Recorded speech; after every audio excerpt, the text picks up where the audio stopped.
In aviation's long history, one aircraft stands apart. In the once battle-scarred silent skies, one warplane earned its glory. In the fierce and deadly conflicts over Europe and the Pacific, a legend emerged. The legend of the transport F4U Corsair's beginning was anything but modest. Its predecessor, the Vought VE-7, was the first plane to launch from the United States Navy's original aircraft carrier, the Langley, on October 17, 1922.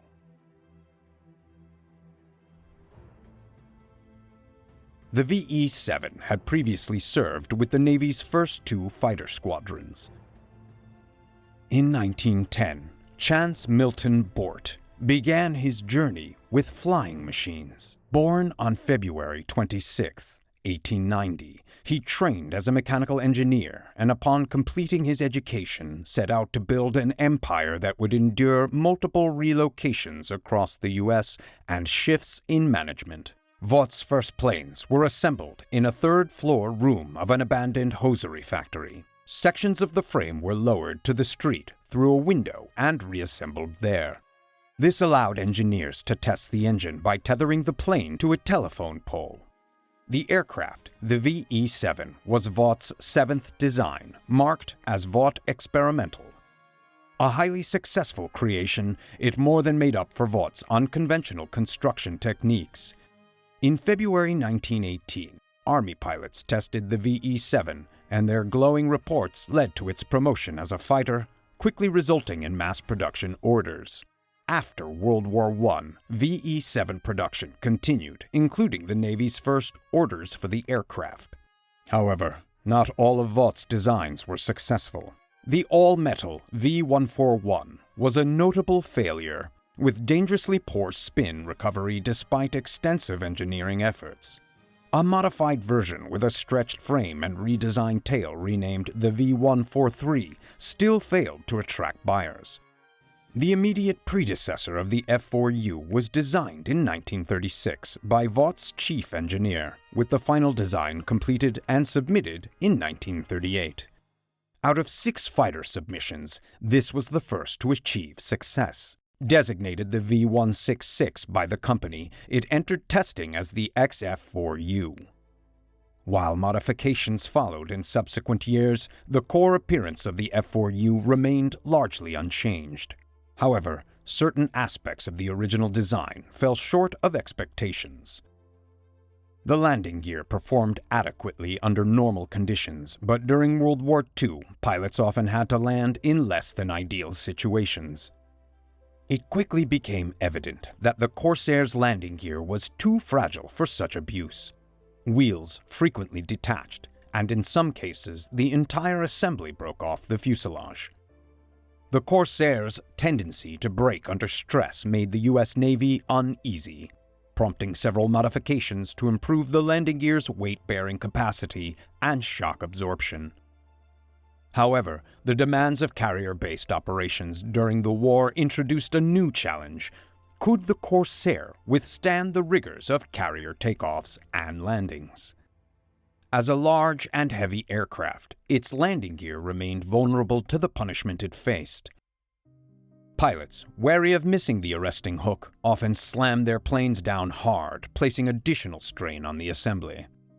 The Navy conducted extensive tests to assess the design's safety, placing significant responsibility on the engineers.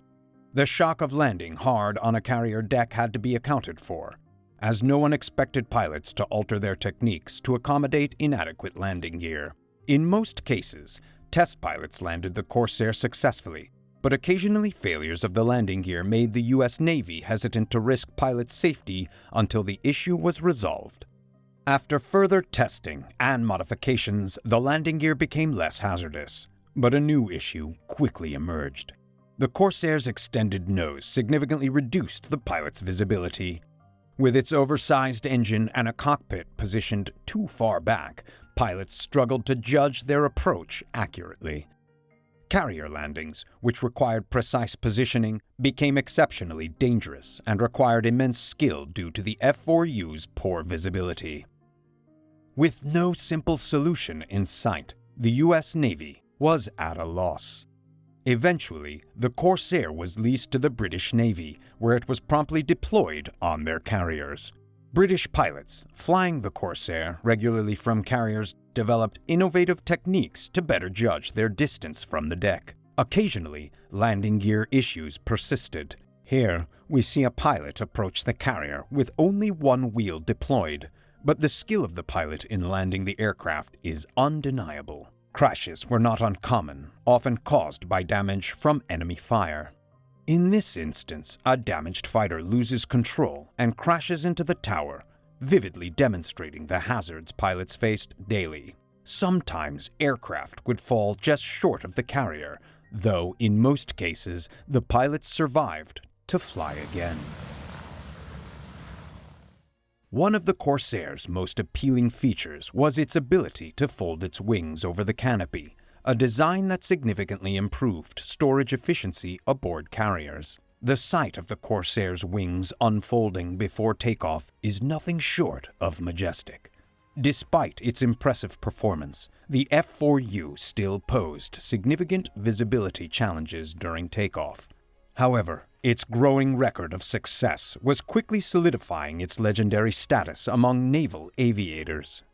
Although the Navy was initially hesitant to adopt the Corsair for carrier operations, by early 1945, large numbers were operating from carriers in the Pacific, and the Corsair remained in service long after the more established F6F Hellcat.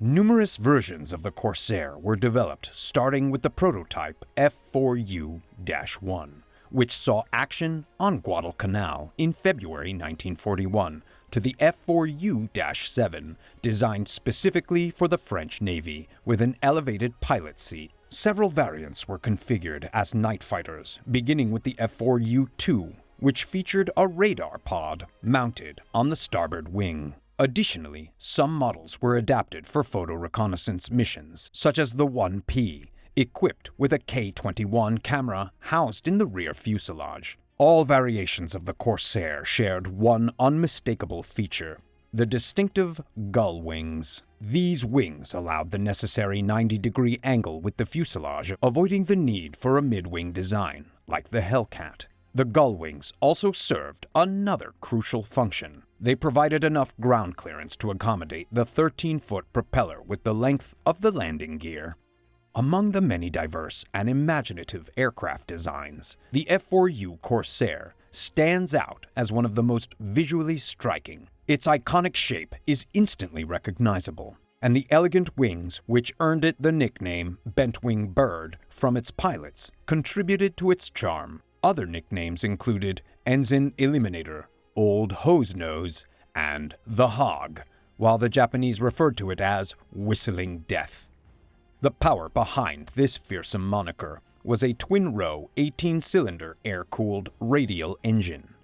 With an initial bore of 5 3/4 inches and a stroke of 6 inches, the engine had a capacity of 2,804 cubic inches. By the war's end, Pratt & Whitney was producing engines at over 30 facilities in the United States, with 6 other companies manufacturing the engines under a nominal wartime license fee. Contemporary trends indicated that air-cooled engines were falling out of favor, while liquid-cooled engines preferred by Europeans were poised to dominate.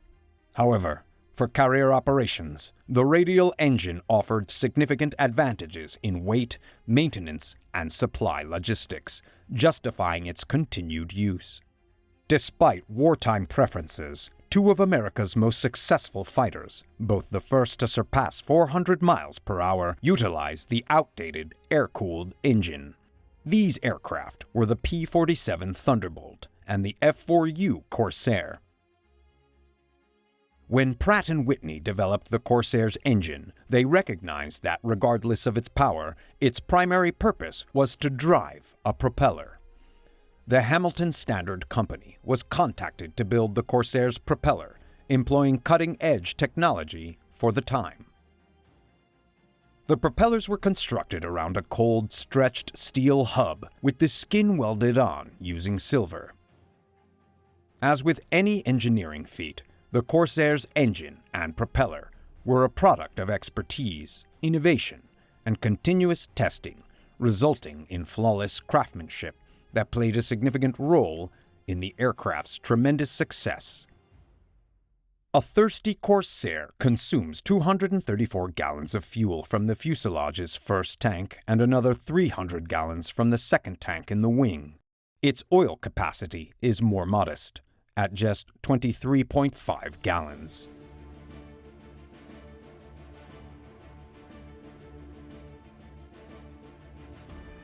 Given the recent strides in scientific and technological advancements, it might seem that propeller-driven aircraft are outdated relics of a past era.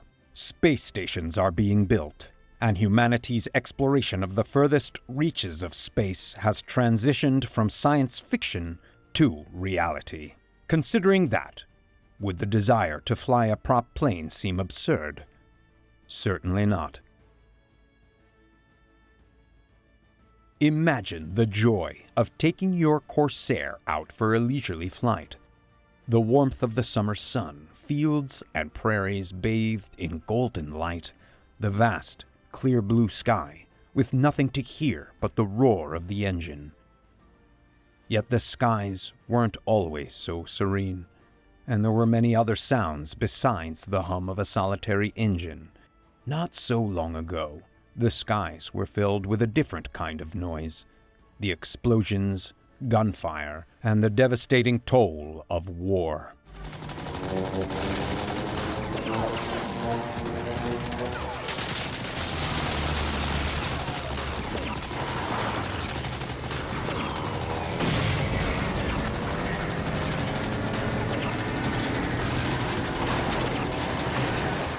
The Corsair played a crucial role in many of the battles during the Second World War. It performed exceptionally well in aerial combat, achieving a remarkable kill ratio of 11.3 to 1 by downing 2,140 enemy aircraft, while only losing 189 of its own.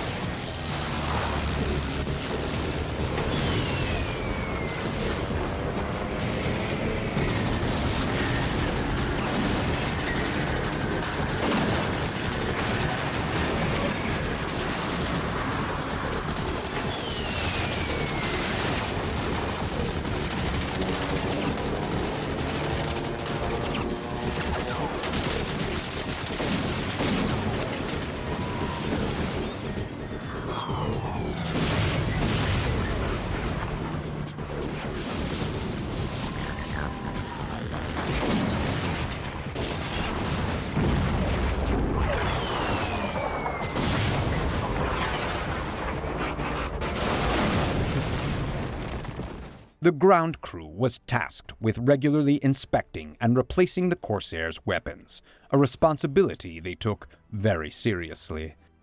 This impressive array of destructive armament gave the enemy much to fear. The F4U was armed with powerful weaponry, including 8 5-inch rockets mounted under the wings or 2 1,000-pound bombs, along with 6 0.50-inch Browning M2 machine guns in the outer wings, each with 390 rounds per gun. From the F4U-1C onwards, 4 20mm cannons were mounted in the wings, further enhancing the Corsair's firepower.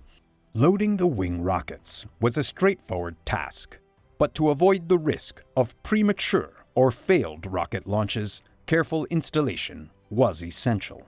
During the war, this procedure was performed hundreds of times daily on countless Corsairs and other fighters. It's impossible to estimate the exact number of rounds fired by Corsairs throughout their combat history. The sheer power and effectiveness of the Corsair in attacking ground targets is evident in this footage recovered from the F4U's onboard camera.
In the Pacific Islands, pilots dropped napalm bombs on enemy targets.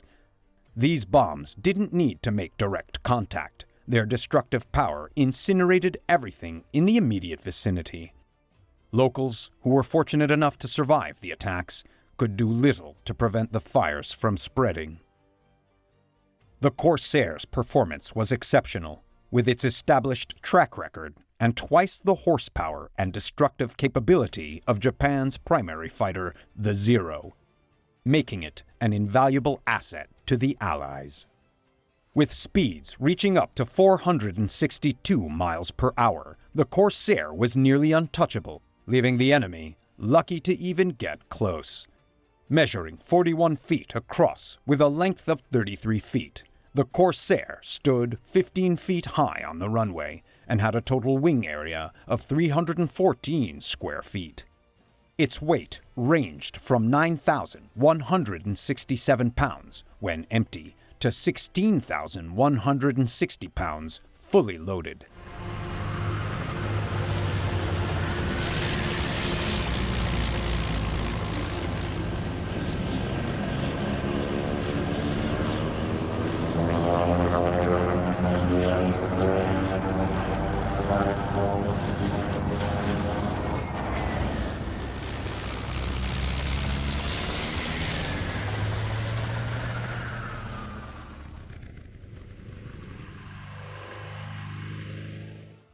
VMF 124, the first squadron on Guadalcanal, demonstrated the Corsair's effectiveness, downing 68 Japanese aircraft while losing 11 Corsairs and 3 pilots during their tour.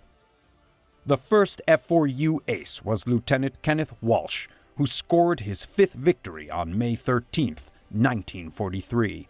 Walsh would go on to claim 21 more combat victories. With production ramping up, Corsairs were being delivered in large numbers, and the Marines eagerly welcomed them. In the Pacific theater, the Corsair proved to be a dominant force. Throughout the challenging island-hopping campaign, the Corsairs provided the Marines with a significant edge over the best Japan could field. The pilots who flew these legendary aircraft, along with the maintenance and engineering crews who kept them in the sky, bore the hardships of war with remarkable composure. Cheerful faces hid the fear and dread that must have lingered beneath their calm exteriors. A simple game of cards or a laugh with colleagues could be abruptly interrupted by the call to action. These were essentially two types of scrambles.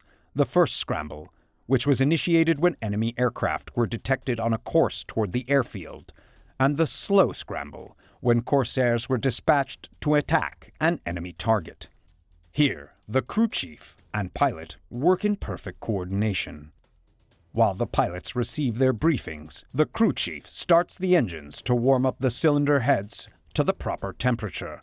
He then assists the pilot with his parachute before taxiing and takeoff.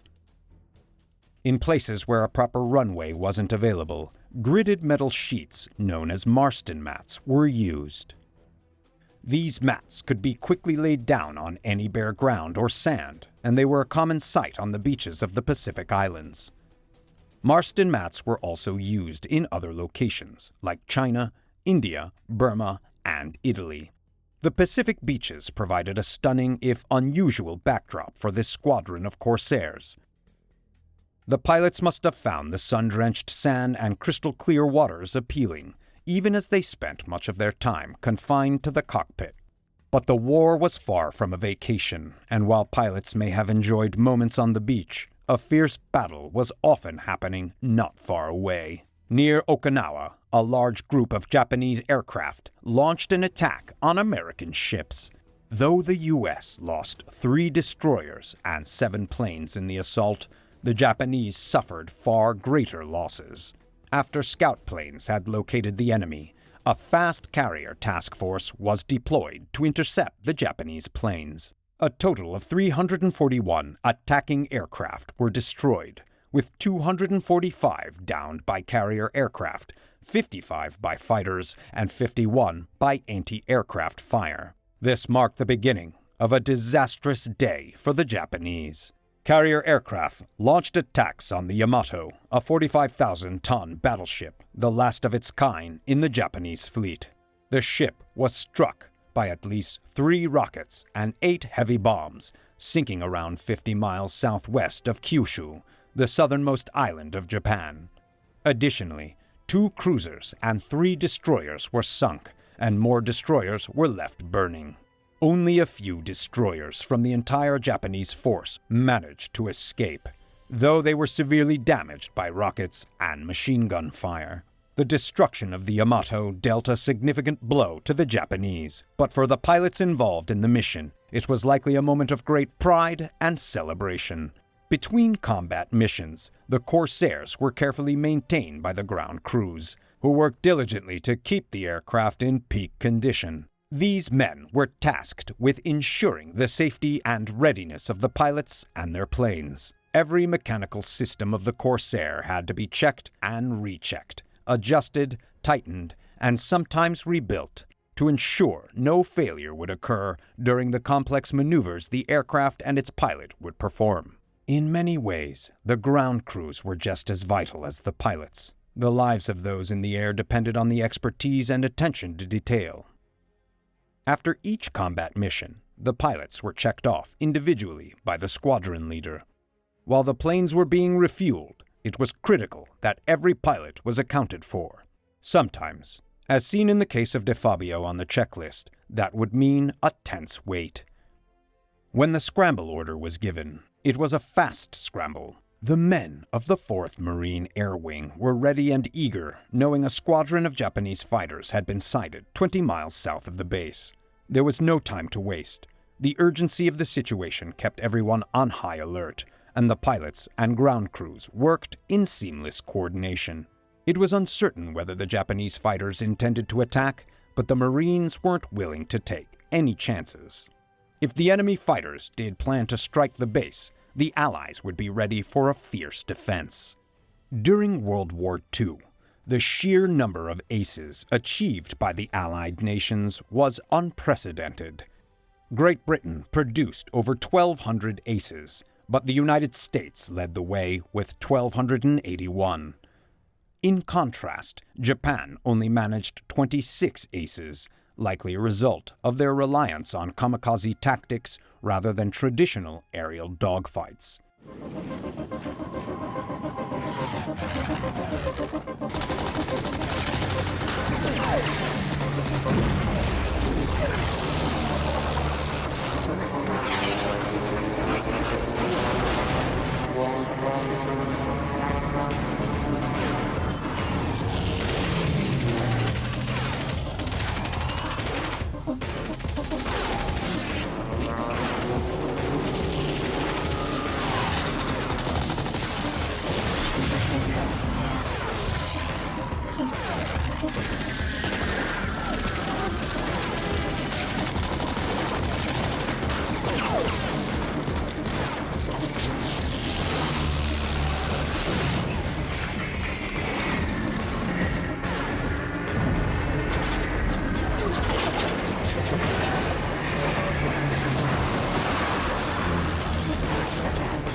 From the sea, the view was just as dramatic as from the sky. A pilot executed a perfect maneuver to recover his aircraft from a nosedive, narrowly avoiding disaster and preventing a plunge into the sea.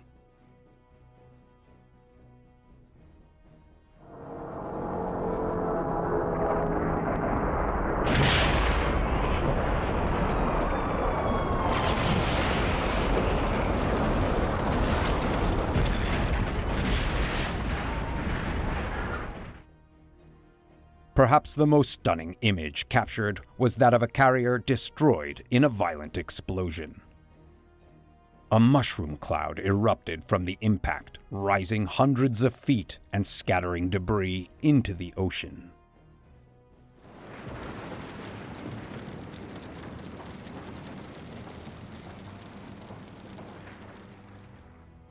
Many planes that were downed during the war were victims of anti-aircraft fire from ships, highlighting the constant danger the pilots faced, not only from enemy fighters, but from the intense defenses of the ships they were attacking.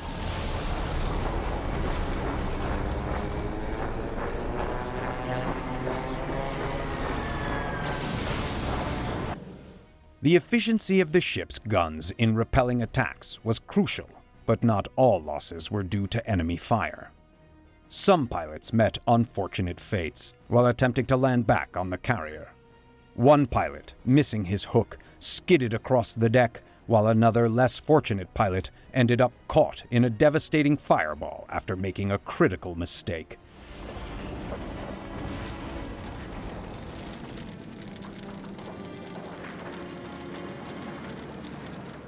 The tragedy of another pilot who came in too fast, running right off the edge of the carrier, added to the heavy toll. Given the sheer number of aircraft lost during the war, there was little time or manpower to clean up the wreckage. Burnt-out planes scattered across makeshift runways became a grim symbol of the conflict, a veritable airplane graveyard. In most cases, these downed planes came to rest on farms, and the on-site fire crews had the daunting task of putting out the fires. Firefighting in such circumstances was a dangerous and skilled operation, and the men who battled these infernos were well aware of the immense risks involved. The intensity of these aviation fires was often unparalleled, with the firefighters facing challenges few domestic house fires could rival. These brave men were specially trained in aviation firefighting and carrier-based firefighting, knowing full well that they were working with planes that carried hundreds of gallons of fuel. A single misstep could prove fatal. One Hellcat pilot was fortunate to escape his burning plane, but most crashes on carriers were far less forgiving. Kamikaze attacks were frequent, but sometimes crashes were simply tragic accidents. In many cases, fires on ships go out of control, and despite the best efforts of the fire crew, they could only hope to rescue a few survivors. Even the most skilled firefighters often found themselves powerless in the face of certain wreckages. Many planes, when they crashed, disintegrated mid-air and were lost to the sea.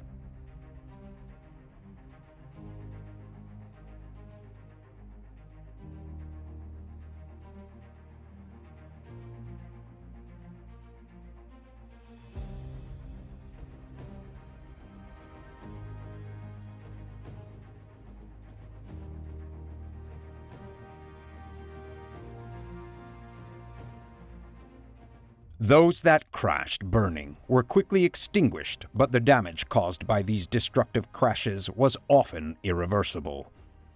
A carrier hit by such attacks stood little chance of survival, given the vast stores of aviation fuel on board that only increased the potential for disaster. The dramatic images of carriers exploding and disappearing into the sea underscore the dangers of naval warfare. However, amid such destruction, the New Zealand Navy made significant contributions to the war effort, demonstrating exceptional skill in carrier landings. Their pilots, often more prone to bouncing the Corsairs during landings than their British counterparts, had a more laid-back, yet equally effective approach to carrier operations. The camaraderie and bond between pilots was palpable, not just among the New Zealanders, but also across all nations involved. The friendships formed during the war often lasted a lifetime, exemplifying the strong sense of teamwork that transcended nationalities. Many of the 1,200 British aces included pilots from New Zealand, with their highest-scoring ace, C.F. Gray, downing 28 enemy aircraft. While New Zealand pilots were known for their fun-loving, enthusiastic spirit, their flying style reflected their can-do attitude. Yet, not all Corsair pilots had the luxury of sunny beaches and warm temperatures. In the winter months, the extreme cold posed its own set of challenges, with thick snow threatening to damage the engines of the Corsairs if left uncovered, illustrating the diverse and harsh conditions in which these pilots operated. The challenges faced by the ground crews maintaining the Corsairs were immense.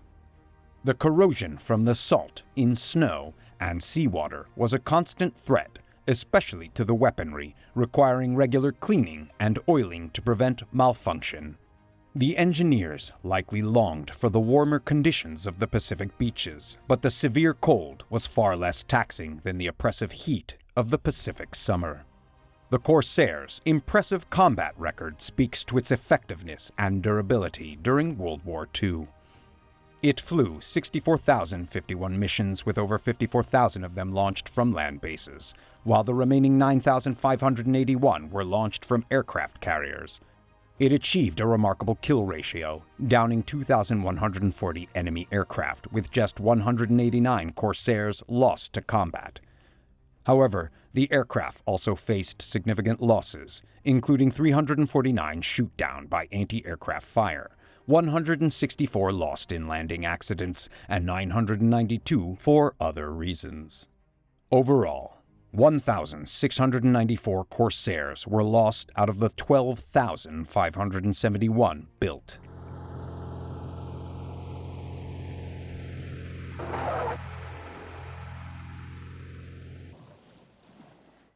The harsh conditions of storms at sea made the job of the deck crews even more challenging. In rough weather, the danger of a missed knot could send a Corsair overboard, and while launching aircraft in these conditions was still possible, landing them under low visibility remained hazardous. As World War II ended in 1945, the legacy of the Corsair was firmly established. The war had caused unimaginable destruction and loss of life, but the contributions of aircraft like the Corsair marked significant advancements in aviation. Its performance in combat, both in the skies and on the ground, had exceeded expectations. The Corsair had become the ultimate fighter, outclassing its contemporaries in both design and capabilities. It had saved countless Allied lives, showcasing not only the power of its engineering, but also the skill of the pilots who flew it. The Corsair's role in securing victory for the Allies ensured its place in history as one of the most iconic aircraft of the war. Its contributions to aviation, advancing both design and piloting, had revolutionized the field. The legacy of the Corsair, built on resilience and innovation, would continue to resonate long after the conflict had ended. The outbreak of the Korean War in 1950 brought with it the return of the Corsair to combat, despite the aircraft's age. The North Korean invasion of South Korea triggered an international response, with the United States leading a United Nations coalition in support of South Korea.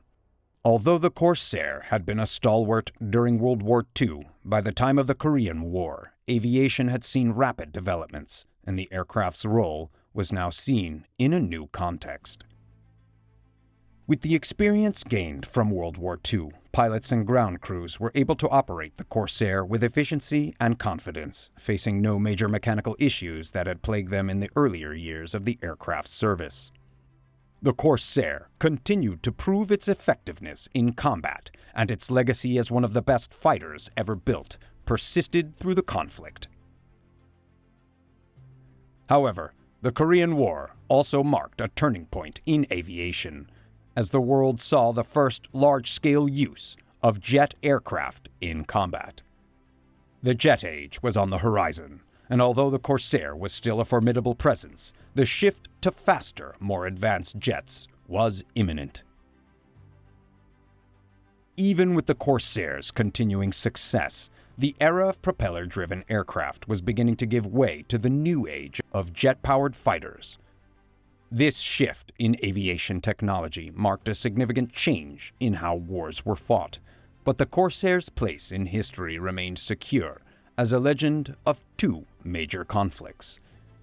The Korean War continued the brutal legacy of warfare, with destruction and devastation at its core. As in World War II, aerial bombardment became a primary tactic, with napalm bombs often incinerating entire villages. The use of napalm was controversial, but it was seen as a necessary evil to break the will of the enemy. Meanwhile, the potential for nuclear warfare loomed on the horizon, with discussions about its use as a means to end the conflict swiftly. Fortunately, those discussions never progressed to actual deployment, and the world was spared the devastating consequence of nuclear warfare. Even with the increased experience and professionalism of the Corsair crews, accidents still occurred. The example of the incorrectly mounted rocket falling off the aircraft serves as a reminder of the dangers present in wartime operations. While the deck crew responded quickly, the potential for disaster was ever present. Their decision to discard the rocket into the sea was the only safe option, avoiding what could have been a catastrophic explosion on the ship. This incident highlights the unpredictable nature of wartime operations, where split-second decisions can make the difference between life and death. Despite the mistakes and the chaos of war, the professionalism and quick thinking of the crews continued to shine through. The Korean War indeed marked a transformative period in aviation, as the rapid advance of jet technology shifted the landscape of aerial combat. The MiG-15, a Soviet-built jet, and the American-made F-86 Sabre became the dominant fighters in the skies, engaging in numerous dogfights, especially over the region known as MiG Alley, a hotbed of intense aerial activity. The arrival of jets rendered the propeller-driven aircraft, like the Corsair, less effective in direct combat, as their performance was outpaced by the speed and agility of jet-powered planes. The shift to jet fighters also had a significant impact on the fate of the Corsair. With the rise of the jet age, older prop-driven aircraft were phased out or relegated to secondary roles. The comparison between the Corsair and the Phantom is a fascinating one, especially considering the unique strengths of the older Corsair in certain scenarios. While the Phantom, a jet-powered fighter, was indeed faster and more advanced in terms of technology, the Corsair still held significant advantages, particularly in terms of its payload and range. By the time the Korean War armistice was signed in 1953, the Corsair had proven itself as a reliable workhorse, and its continued use alongside more modern jet aircraft showcased its enduring legacy. The armistice marked the end of a brutal conflict, but it also marked a significant moment in the history of aviation, as the shift from propeller-driven fighters to jets was now irreversible. The narrative of human flight has evolved greatly over the past century, from early pioneers to the high-tech jets of today. While the early dreams of flight have been largely realized, the journey of aviation continues to captivate and inspire, just as it did for those early aviators and engineers who pushed the boundaries of what was possible. It sounds like you're referencing the F4U Corsair, which was indeed a remarkable and powerful aircraft, one of the most iconic of World War II. The Corsair was designed by Chance Vought, and it's incorporated innovative engineering to create a highly capable fighter. Its impressive speed of 462 miles per hour, formidable firepower, and rugged design made it a dominant force in the Pacific theater. The F4U Corsair's distinct inverted gull wings, which were necessary for ground clearance to accommodate a large propeller and powerful engine, set it apart visually from the aircraft of its era. In combat, the Corsair proved its worth, especially with its performance in naval battles and its role in close air support and air superiority. With more than 12,500 built, it became one of the most successful carrier-based fighters of World War II, continuing its service into the Korean War. Despite being designed primarily for combat, its legacy endures as a symbol of engineering excellence, durability, and the high performance that military aircraft of the time were striving for.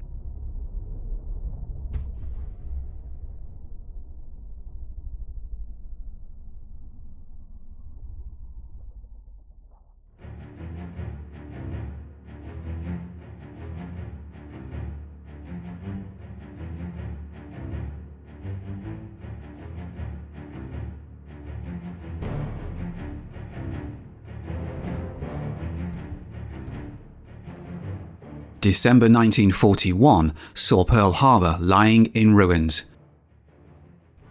Nevertheless, the arsenal of democracy retaliates, and within months, thousands of pilots will take to the skies in planes manufactured by automakers, crafted with a singular purpose: to avenge Pearl Harbor.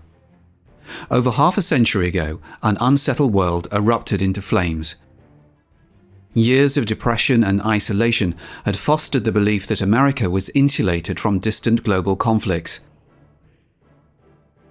Yet, as the war escalated, America was compelled into an unprecedented unity.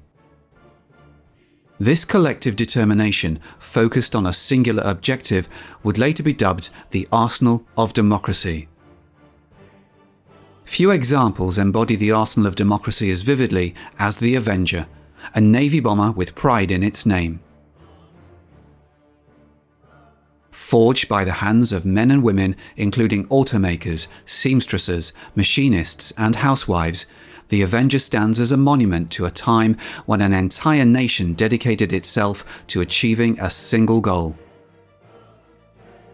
Desperately in need of the tools of war to support a generation thrust into battle on foreign shores, America turned to the arsenal of democracy. The Avenger earned its name as the billows of black smoke still rose from the devastated Navy base at Pearl Harbor. Answering the call to avenge the Japanese attack, this torpedo bomber would fulfill its mission, as Japanese battleships and German U-boats soon discovered.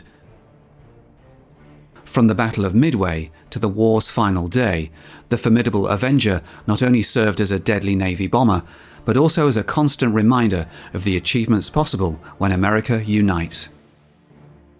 On December 7, 1941, the Japanese Navy launched over 360 planes from 6 carriers positioned within striking distance of the US naval base at Pearl Harbor, Hawaii. Unaware of the impending assault, American servicemen and civilians at Pearl Harbor were caught off guard.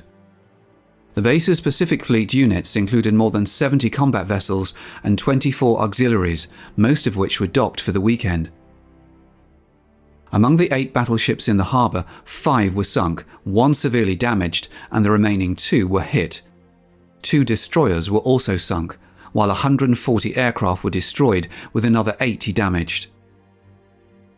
Fortunately for the Navy, its 3 carriers were absent from the harbour during the attack. Nevertheless, the loss of over 2,300 military personnel deeply affected the nation, hastening America's entry into the war. "Remember Pearl Harbor" would echo as the battle cry of the Navy's Pacific Fleet for the ensuing 4 years. Exactly 3 months before the bombing of Pearl Harbor, the inaugural flight of a new Navy torpedo bomber prototype took to the skies. This aircraft represented Grumman's submission for a design competition aimed at replacing the outdated torpedo bombers of the 1930s. Despite winning the contract, Grumman faced a significant challenge. Its factories were already stretched thin due to mass production of fighters. As production of the new torpedo bomber commenced, it became evident that Grumman would need assistance to meet demand.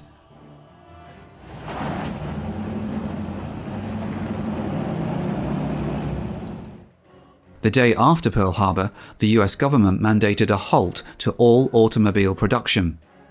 Almost instantly, assembly lines ground to a halt, leaving thousands of auto workers without employment overnight. Representatives from General Motors hastily pursued government contracts in a bid to sustain their plants. Their efforts to secure minor contracts, such as producing wheels for bombers or wings for the P-47, yielded unexpected results. Consequently, the auto giant found itself in need of establishing a new division, with GM veteran Cliff Goad appointed as general manager. Thomas Goad, his son, vividly recalls the whirlwind of events that ensued. They thought they had a potential to get the P-47 wing, and that was when they happened to walk into the War Department. I remember someone from Linden, this investigation team that was trying to find a contract, and just at the right time that the government decided that Grumman had this neat new torpedo bomber, the Avenger, they were starting to build, and it was going to be the backbone of the Navy carrier-based bomber. Driven by the urgency for contracts, General Motors embraced the challenge of aircraft manufacturing, birthing the Eastern Aircraft Division of General Motors. Transitioning from car production to aircraft manufacturing proved to be a monumental task. The looming threat from the East instilled a fear that permeated all levels of American society. The prevailing perception of the Japanese Empire depicted it as an unstoppable military force bent on dominating the Pacific and beyond. Anticipating a potential invasion, Americans were bombarded with newsreels depicting the ever-expanding Japanese war machine in theaters nationwide. For the American worker, this looming threat served as a compelling impetus to embark on this formidable undertaking. Under immense pressure, General Motors allocated 5 plants stretching from Tarrytown, New York to Baltimore, Maryland to the cause. The initial hurdle was reconfiguring these plants for aircraft production. Of course, number one, you got to clean the plants out completely. Just move every piece of equipment out of them. You don't want to just scrap it, because everything you can save, you want to put in a warehouse so you can, when the war is over, you know you're going to go back to building cars again. So you want to be able to save all the equipment so that you can set up again just as quickly after the war. At the Linden, New Jersey plant alone, over 5 miles of conveyor equipment had to be dismantled. Meanwhile, at the Trenton plant, an airfield was constructed to facilitate testing of planes fresh off the assembly line. However, accommodating the Avenger posed a considerable challenge, as it was the largest carrier-based plane of its era. Consequently, several plants required expansion simply to accommodate its size. In the case of the Linden, they had to have one section of the plant that they had to raise the roof. And so when they had the assembled airplane, that they could take it down through that bay with a tail sticking up in the air to be able to clear the overhead rafters. As GM officials scratched their heads over sprawling sheets of airplane blueprints supplied by Grumman, they realized that their greatest challenge would be finding people that could build an airplane. They had to go and recruit from all over General Motors engineers and people with skills in airplanes, because the aircraft companies they couldn't afford to let any of their people go. The government said you couldn't. You had to build these airplanes with your own people, and you can learn as much as you can from the aircraft companies. Go visit them and see what they do, but you can't have any of the people, because they need those people to build the planes they're already building. A monumental endeavour was underway as men and women from across the nation united to manufacture the tools of war. With the conflict raging, time was scarce, and there was an abundance of work to be completed.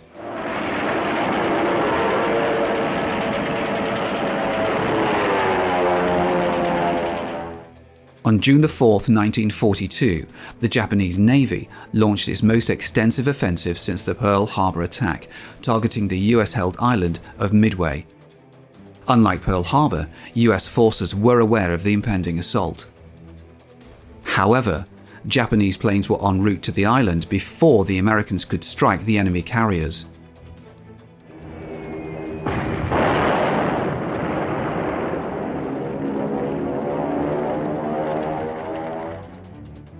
The Japanese assault on Midway Island was relentless and overwhelming. For the United States, the Battle of Midway was a pivotal moment. Failure to halt the Japanese advance would allow them to establish a base within striking distance of Hawaii, strengthening their hold on the Pacific. Just days before the Japanese offensive, 6 Grumman Avengers were dispatched to Midway Island, marking their debut in frontline action. These 6 planes were among the first Avengers to engage in combat. Over 2 tense days, inexperienced Navy pilots, having completed a condensed training course, awaited their call to duty. The remainder of the torpedo bombers tasked with confronting the Japanese fleet were the outdated Douglas Devastators already aboard the USS Hornet. For these torpedo bombers, the Battle of Midway resulted in significant losses. By late morning on June 4th, deck handlers aboard the USS Hornet anxiously awaited the return of 15 Douglas Devastators that had departed earlier to engage the enemy fleet. However, the crew aboard the Hornet would never witness the return of their planes. All 15 Devastators were downed by Japanese Zeros, with only one pilot surviving. Similarly, of the 6 Avengers that departed Midway that morning, 5 were also shot down. In a single day, Torpedo 8 suffered the loss of 20 planes and 44 men. Despite the devastating toll on Torpedo 8 at Midway, it's crucial to recognise that their sacrifices were not in vain. The true hero of the Battle of Midway was the Navy dive bomber, the Douglas SBD, affectionately known as the Dauntless on carrier decks. While it's accurate to attribute the sinking of Japanese carriers to these dive bombers, to suggest they could have achieved this without the presence of torpedo bombers overlooks key facts, a point often missed by some historians. During the Battle of Midway, torpedo bombers were the first to engage. Upon arrival, Japanese Zeros swarmed the low-flying American planes, while anti-aircraft gunners targeted the advancing torpedo bombers.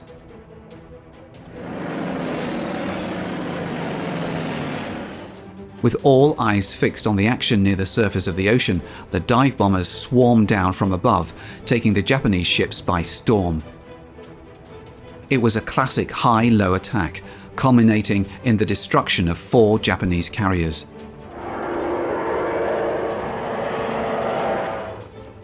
By the evening of June the 4th, victory had been secured at Midway, a pivotal moment in the Pacific theatre of war.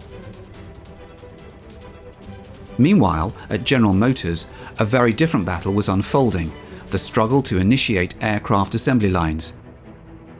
Automotive employees were grappling with the unfamiliar task of building airplanes. With much of the workforce either deployed to war or allocated to other plants, GM turned to a vital resource that would become the backbone of their workforce during the war: women.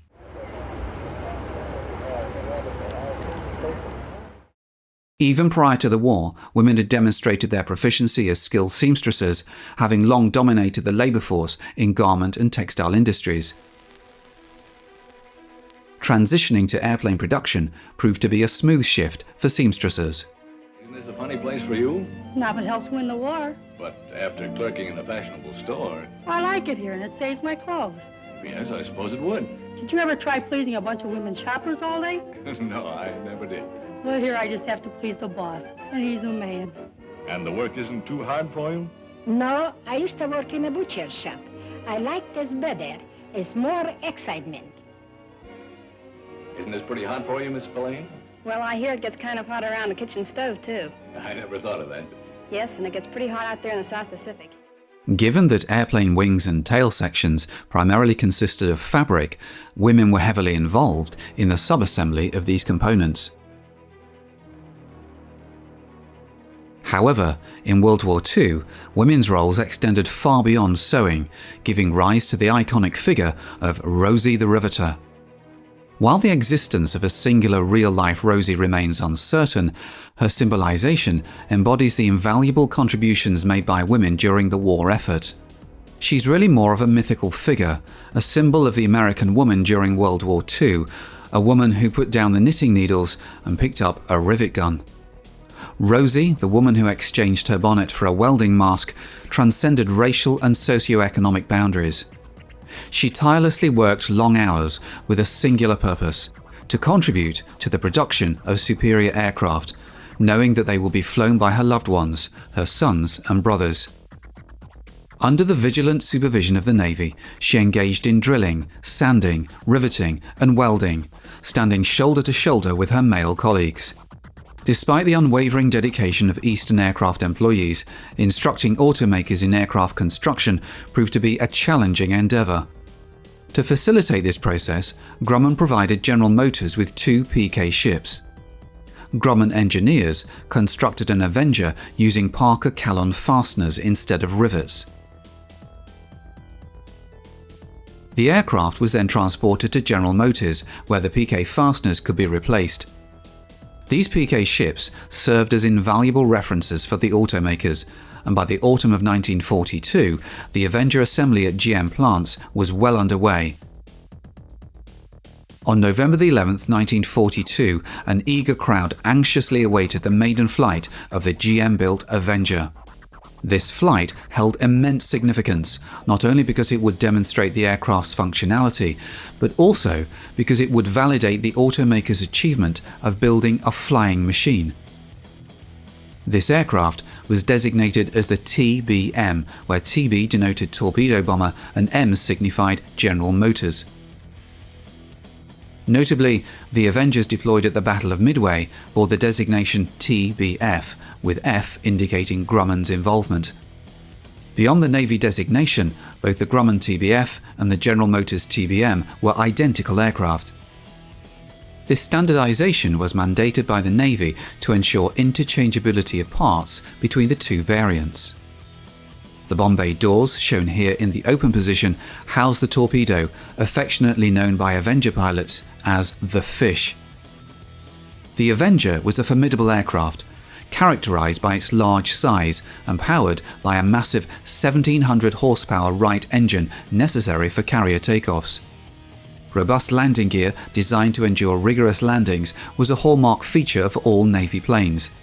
This was particularly crucial for the Avenger, renowned as the largest carrier-based aircraft of World War II. Crewed by 3 members, the Avenger played a vital role in naval operations throughout the war, earning a distinguished reputation for its versatility and reliability.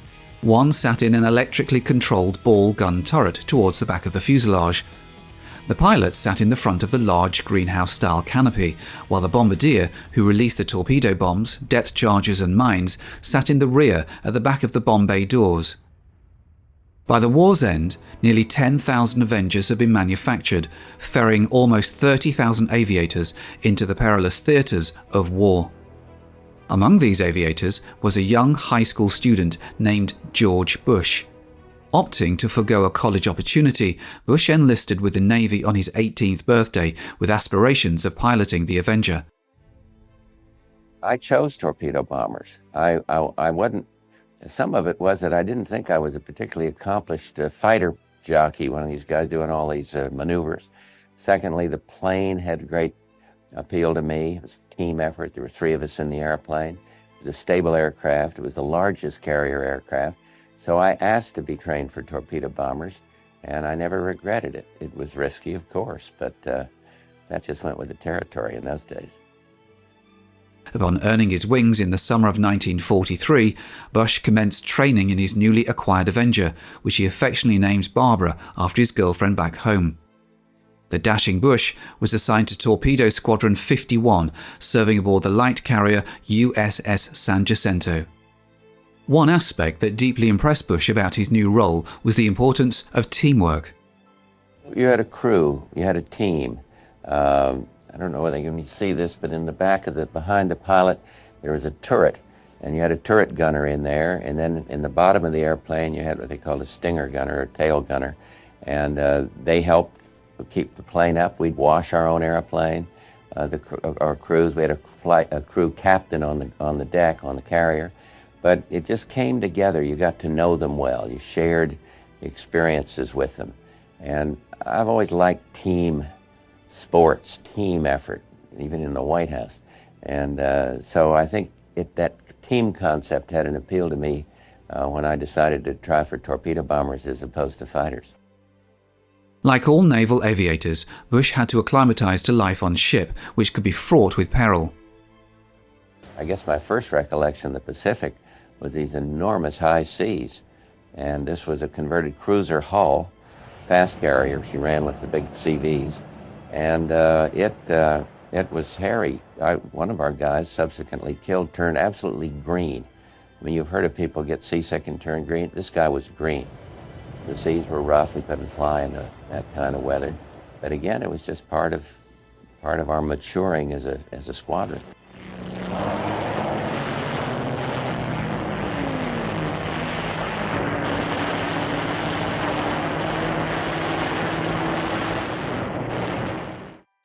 Just days after George Bush's enlistment, the United States launched a full-scale offensive against the island of Guadalcanal.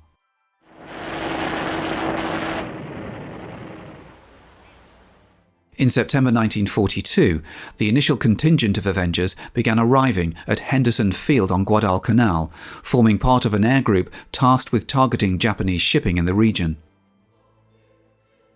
Despite being in service for only 3 months, Avengers had already acquired a rather unfavourable nickname. Marine Corps General George Dooley provides insight into this matter. It was called a turkey. And why was it called a turkey? Well, because it sort of looked like a turkey. It sort of lumbered through the air, and in comparison to the F6F Hellcat, which it closely resembled, it was not nearly as attractive. During World War II, there was a pressing urgency to deploy Avenger pilots and their crews to the South Pacific. General George Dooley had a mere month to familiarise himself with his Avenger and his crew. Seeing an enemy aircraft coming, batted at 12 o'clock. Well, actually, it was batted at 6 o'clock. Pilots were all looking at 12 o'clock, and suddenly we realized that he had gotten twisted around, but he made up for it by shooting down the aircraft. For American torpedo bombers, Japanese Zeros constituted only half the challenge. But if you're going in against an enemy that's shooting at you with everything it has, the one thing you're going to do is want to get a hit.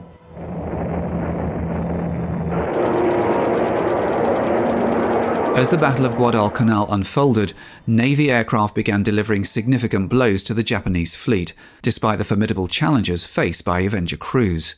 In a mere 2-day period in November 1942, the Japanese lost 2 battleships, 3 destroyers, 1 cruiser, and 11 cargo vessels. General Dooley flew against the mighty Japanese battleship Kenugasa. We're getting to the torpedo release point. Some gunner on the bow of the ship, the Kenugasa, zeroed in on me, and I had little red golf balls rolling all around my left side of my aircraft. I finally had to settle down getting to the torpedo release point. At this point, the gunners started hitting me in the port wing, and all you could hear was that as these shells were hitting home. We released, and I went home, and on the way home, I nursed the aircraft very carefully, not knowing whether or not the wing was going to stay on. As it turned out, when we got home, the wing was very sturdy. It could have taken any number of Gs and still held up.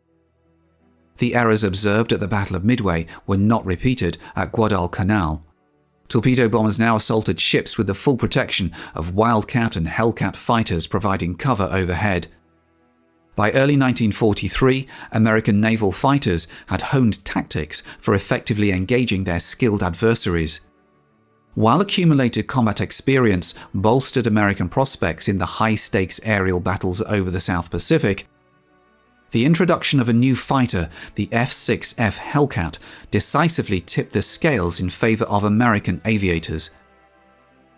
Since 1941, the Grumman Corporation had been prioritizing the production of their new fighter, the F6F Hellcat, renowned for its superior durability compared to its predecessor, the Wildcat.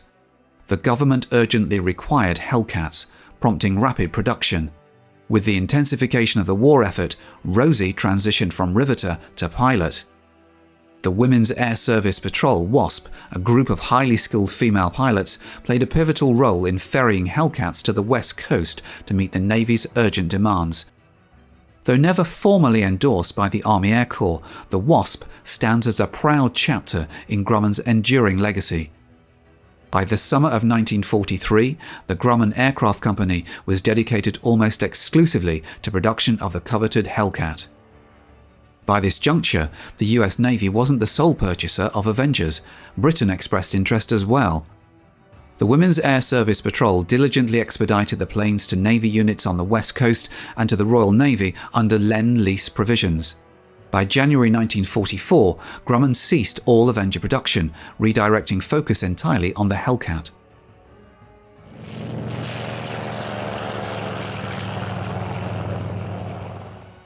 The Navy and General Motors were so assured of their capabilities that all Avenger production was entrusted to them. In December of 1943, the 1,000th Avenger had rolled off the assembly line at the GM plant in Trenton, New Jersey. The subsequent 1,000 would be manufactured in less than a third of the time. Eastern Aircraft's general manager, Cliff Goad, had earned such respect among industry leaders like Larry Bell, Donald Douglas, and Glenn Martin that he was appointed chairman of the Aircraft War Production Council. Cliff Goad's son, Tom, also developed a newfound appreciation for aviation. We lived and breathed airplanes, and I've made models of the Wildcat and the Avenger, and I dreamed of being a Navy flyer someday, and it was very inspiring, you know.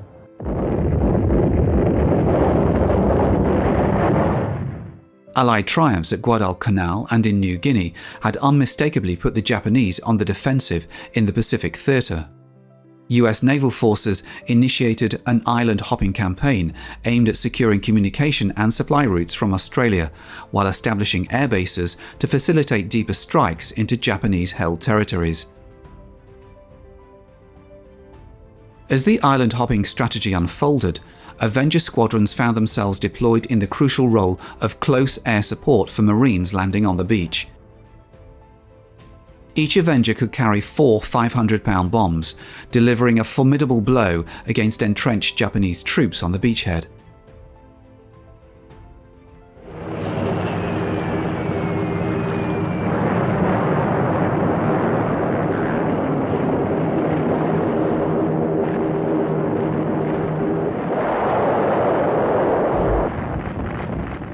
Following days of intensive bombardment to soften Japanese defences, the 7th Infantry Division and the 4th Marine Division executed landings on the Kwajalein Atoll.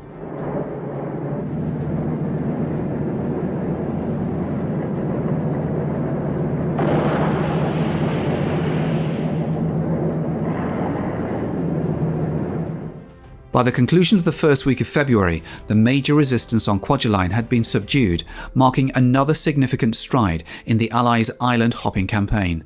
The Navy had planned to move further into the Marshall Islands in mid-April, but Japanese resistance had been so weak at Kwajalein that further Marine landings moved forward ahead of schedule. In the aftermath of days of relentless aerial bombardment from Navy Avengers, US Marines traversed through the devastated landscape in search of any remaining pockets of enemy resistance. By the conclusion of the Marshall Islands campaign, over 600 Americans had perished, with another 1,800 wounded, while Japanese casualties exceeded 9,000. Mere weeks after the initial landing, airstrips were swiftly constructed and Avenger squadrons were primed for the impending advance towards Japan. By June of 1944, the US fleet had solidified its control over Saipan and Guam. Concurrently, one of the most significant battles of World War II was unfolding, the Battle of the Philippine Sea, also referred to as the Marianas Turkey Shoot.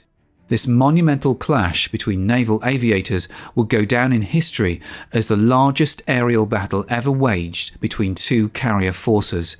High in the skies over the Philippine Sea, the Hellcat fighter reigned supreme. On the first day alone, the Japanese Navy lost 156 planes to American fighters. To differentiate torpedo bombers from their Japanese counterparts and to prevent confusion, Hellcat pilots adopted an unconventional tactic. They carried model airplanes, typically considered children's toys. The Air Force, or the Army at that time, made these. They're made out of a very hard plastic material, and they used them to help train the pilots on identifying aircraft. They were normally just an all-black plastic, and they had these on all the Allied planes and all the German and Japanese planes, so that they could help teach the pilots and the aircraft gunners the various airplanes so they could identify them.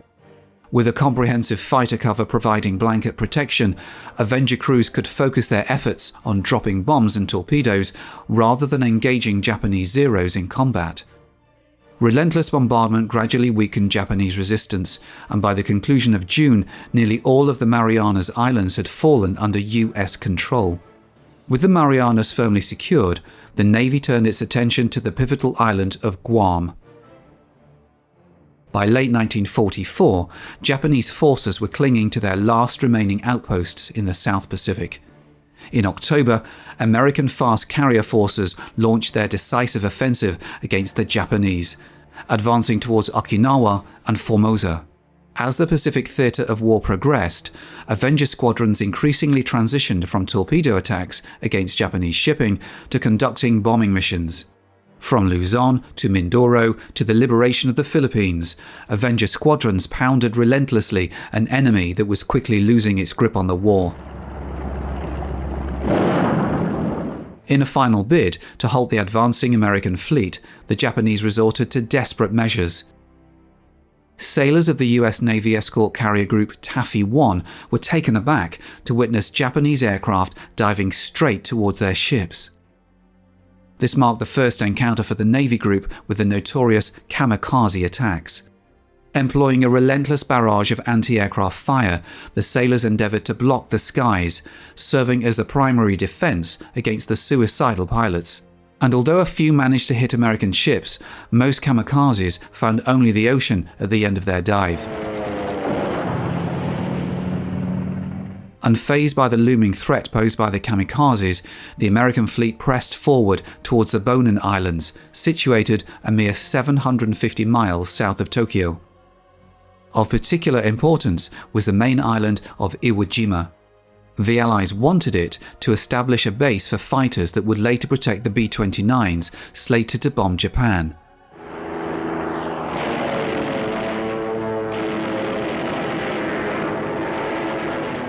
In February and March of 1945, Avengers played a pivotal role in the two Iwo Jima campaigns, providing crucial close air support for the Marines engaged in combat on the island. Close air support was crucial, and after one of the most bitter struggles of the war, the victorious Marines raised the flag over Iwo Jima.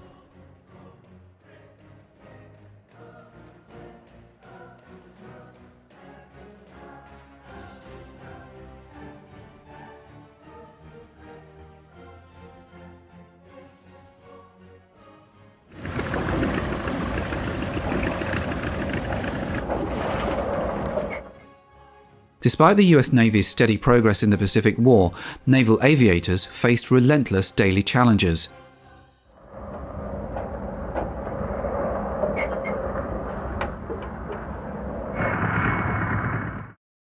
Landing a plane on a carrier deck with only one wheel was not a skill Navy pilots had trained for. It was something they had to learn on the job.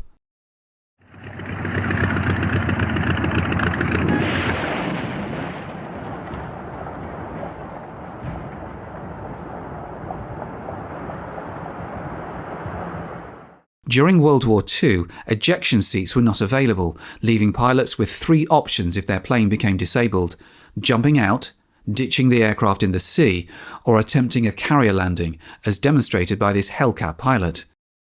Jumping out of a crippled plane was typically seen as a last resort due to the unreliability of parachutes and the risk of being struck by the tail of the aircraft during egress. Landing on the water was generally a safer bet, but only if the plane was responsive enough to turn upwind and be gently touched down. If the plane remained flyable, a carrier landing was the preferred option, although it still posed significant risks.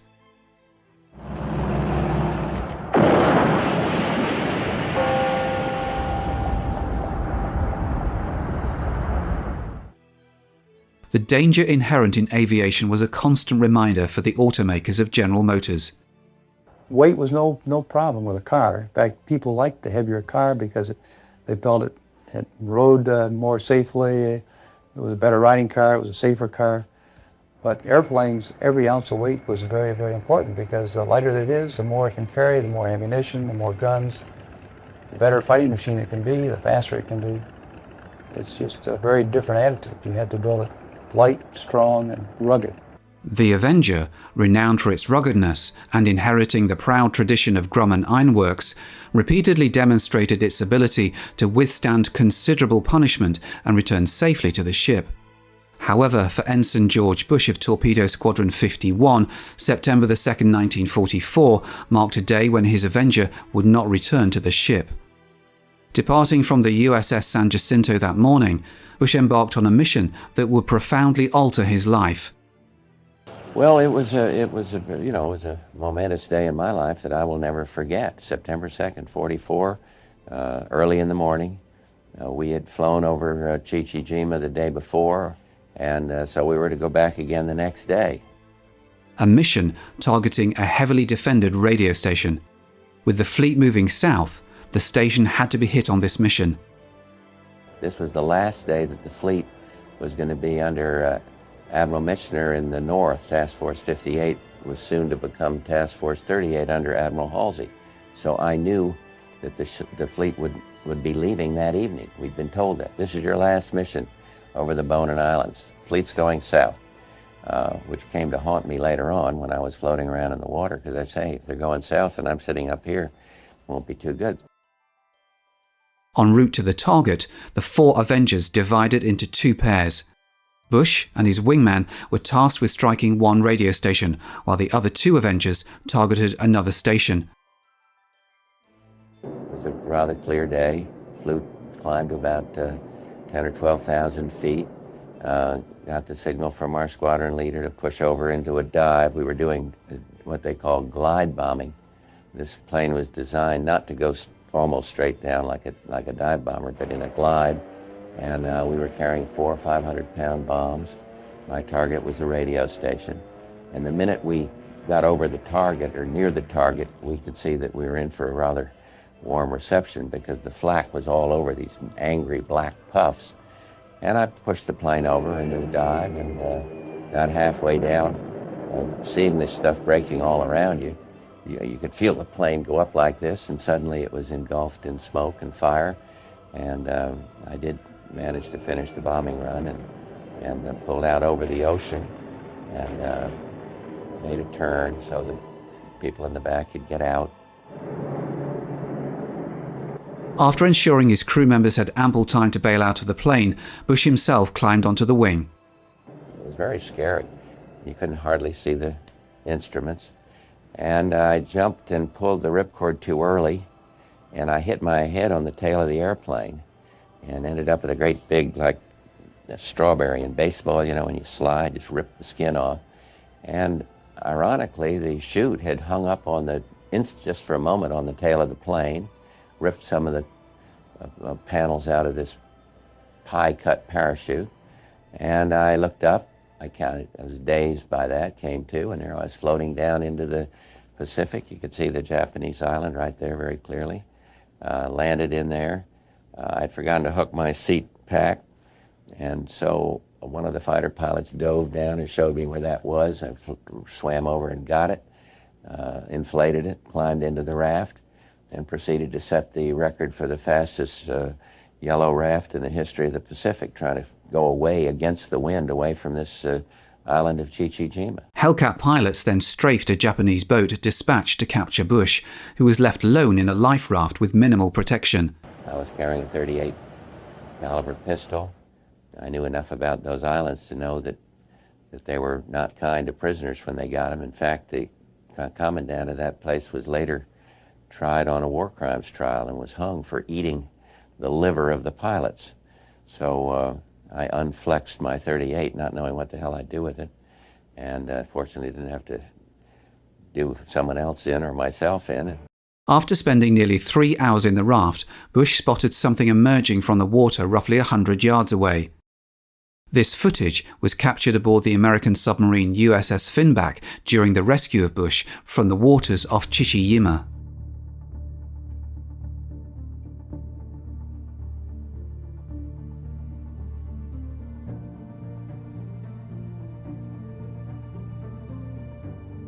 In 1945, General Motors celebrated the construction of their 7,000th Avenger. Just 4 years earlier, they were primarily manufacturing automobiles, yet by the war's end, they had produced over 3/4 of all Avengers for the Navy. This monumental conversion effort did not go unappreciated by President Truman, who visited the plant with the Secretary of Defense and a group of very grateful Navy admirals. Before Japan officially surrendered on September 2, 1945, Avengers were deployed in airfields across Japan. From their fateful beginnings at Midway to their crucial contributions against U-boats in the Atlantic and ultimately to their triumphant presence in Tokyo, the Avenger, emblematic of the arsenal of democracy, remained steadfast throughout. Could industries throughout America ever again unite as they did during World War II? Well, if we were told we can't build any more cars and we're going to have to do something with our people, I'm sure we would learn how to build whatever product the government wants us to build to support whatever major effort we're going after it. Win a war, I think that's just the American spirit. The Avenger continued to serve with the Navy until 1955, albeit not in a combat capacity. During the Korean War, it was extensively utilized for cargo transport between Japan and the fleet. As the Cold War unfolded, the Avenger assumed a crucial role in the Navy's efforts to track down Soviet submarines. Additionally, various other Avenger variants, including the Sea Search variant equipped with the large searchlight in the bomb bay and the electronic countermeasures variant, briefly saw service with the Navy. Remarkably, the Avenger still takes to the skies today, a testament to its enduring legacy and the remarkable history of this iconic aircraft. From Alabama to Arizona, the pilots of the Jet 8 generation fly through peaceful skies in a living relic that once brought terror to Japanese ships and German U-boats. Today, the Avenger primarily participates in air shows and reunions, piloted by aviators who continue the legacy of a bygone era, a time when a tumultuous world erupted into chaos. It was an era when the industries of America rallied together in their own arduous battle, striving to forge a unified and formidable arsenal of democracy.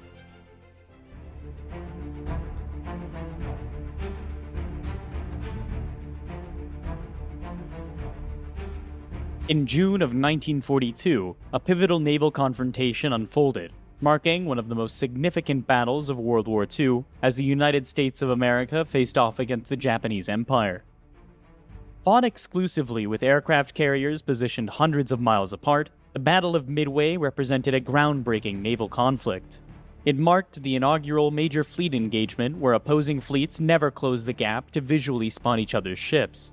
Victory or defeat depended not on the big guns of battleships, but on the carrier-borne bombers and torpedo bombers flying over vast tracts of ocean to seek and destroy their targets.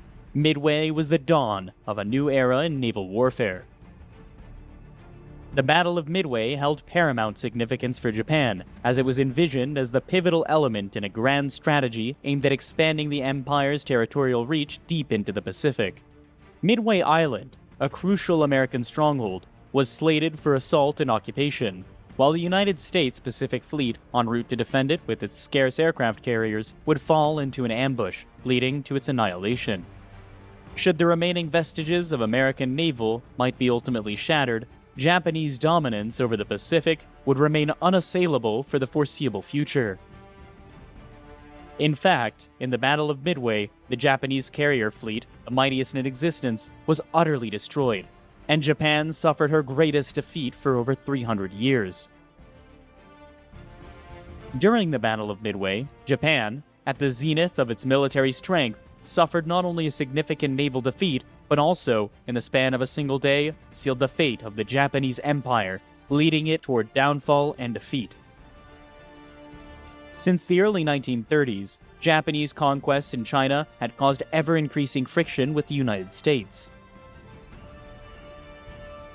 Starting in mid-1940, the United States imposed a prohibition on the export of arms, scrap iron, and other critical strategic resources to the Japanese Empire. Then, in July 1941, America led an international oil embargo and froze all Japanese overseas assets. The effect was devastating. Up to now, 90% of Japan's oil had been imported, and her stockpiles were rapidly dwindling. As time grew scarce, the Japanese leadership made a momentous choice to embark on invasions and conquests of neighboring regions abundant in oil and other essential raw materials. First, a major obstacle would have to be eliminated: the American Pacific Fleet, anchored at Hawaii. In the early hours just prior to dawn on December 7, 1941, a fleet of 360 bombers and fighters took off from Japanese aircraft carriers positioned 230 miles north of Hawaii.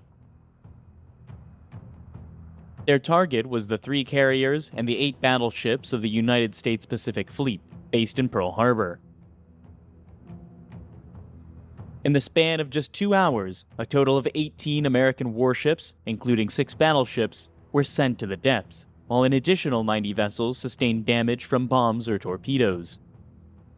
Almost 200 planes were destroyed on the ground, and over 3,500 U.S. personnel killed or wounded. The Japanese lost only 29 aircraft. It was a stunning victory. Shortly after noon the next day, the United States declared war on the Japanese Empire.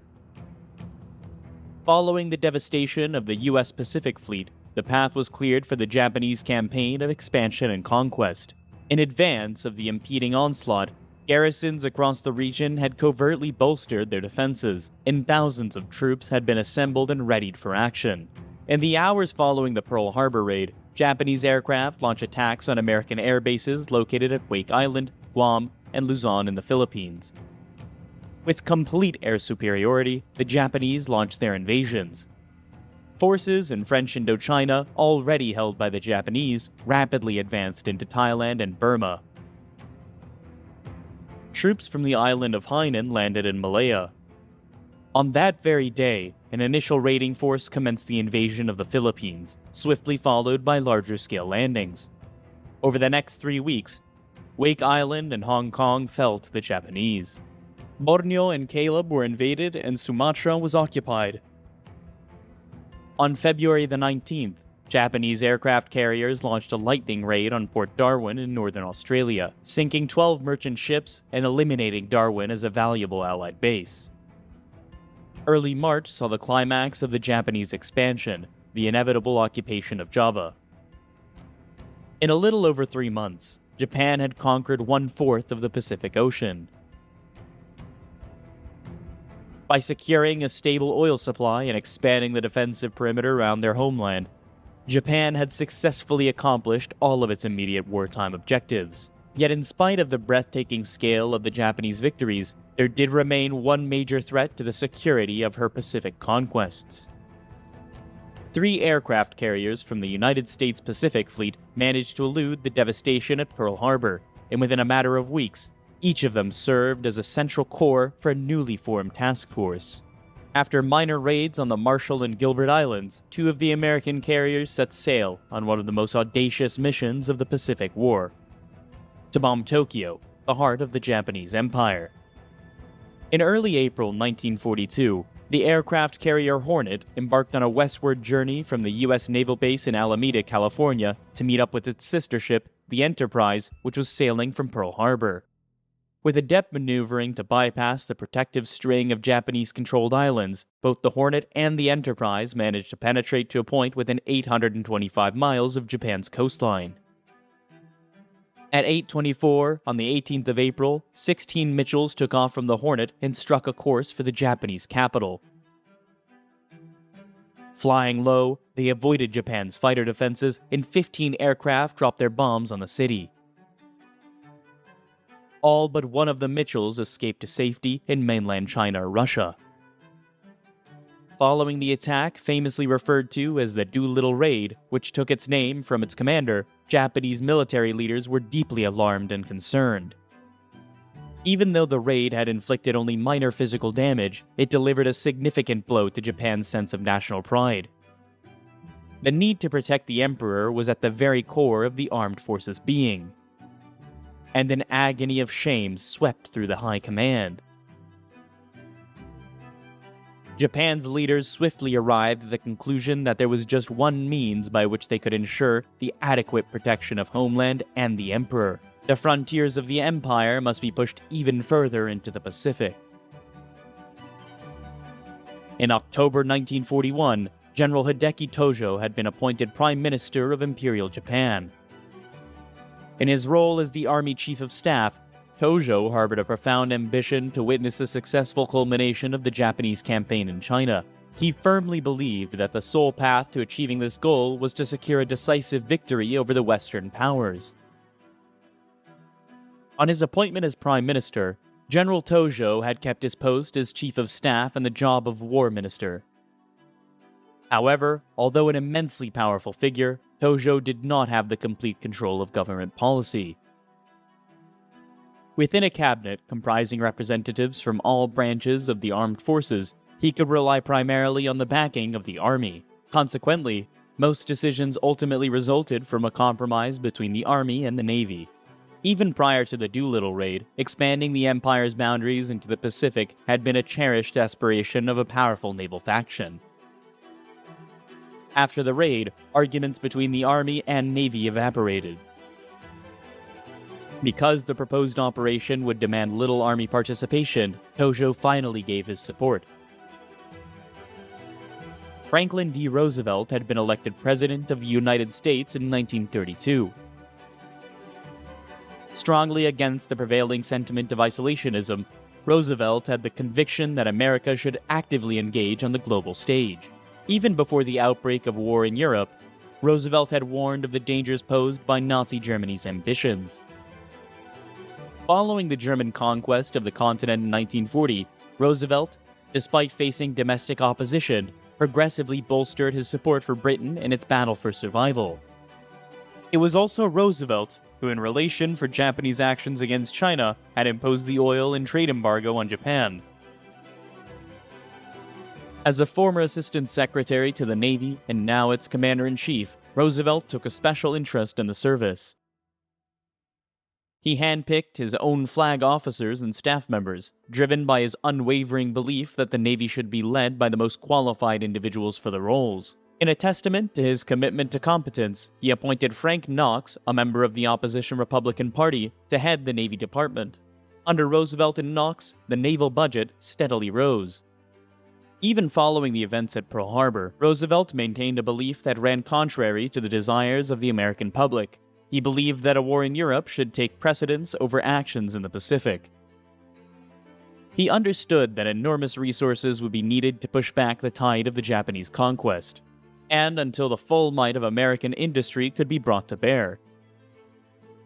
The United States would have to concentrate on holding the line. Roosevelt insisted that further Japanese expansion must be counted at all costs. The Imperial High Command anticipated that the expansion of the Japanese defense perimeter in the Pacific, while presenting logistical complexities, would pose minimal substantive challenges. On the islands to be invaded, enemy forces were weak, and at sea, it seemed there was little to fear from the Americans or the British. The Japanese Navy, the diving force behind the plan, was supremely confident. The first stage of the Japanese plan of conquest was to complete the occupation of New Guinea. As of April 1942, a portion of New Guinea had already fallen under Japanese control, and they were eager to prevent the Allies from gaining control over the entire island. An advanced striking force of troop transports and heavy cruisers would be assembled in Rabaul along with the 3 aircraft carriers of Truk. The forces from Rabaul would sail south, then split into 2 divisions. The first was to seize Laggy and the Solomon Islands. The second, supported by 1 aircraft carrier from Truk, was to capture Port Moresby.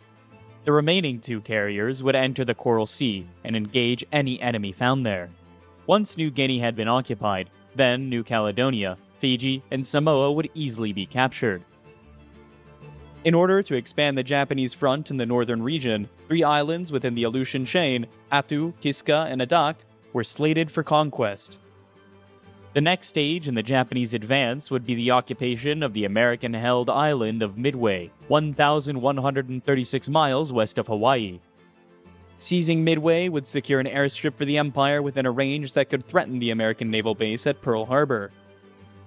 Although the capture of Midway would provide a vital stepping stone in any future action against Hawaii, the operation would also have another equally important objective. It would be used to lure American aircraft carriers out of Pearl Harbor and force them to fight a battle that would end in their destruction. The strategy for capturing Midway and defending the American carrier fleet was a multifaceted and intricate amalgamation of invasion, diversion, reaction, and ambush tactics. The first step in the Midway offensive would be the dispatch of a Japanese submarine fleet to set up to reconnaissance cordons, one 500 miles west of Pearl Harbor and the other between Hawaii and Midway. As the submarines assumed their designated positions, a Midway occupation force, comprising troop ships accompanied by a division of heavy cruisers, would depart from the Marianas and proceed northeast towards Midway.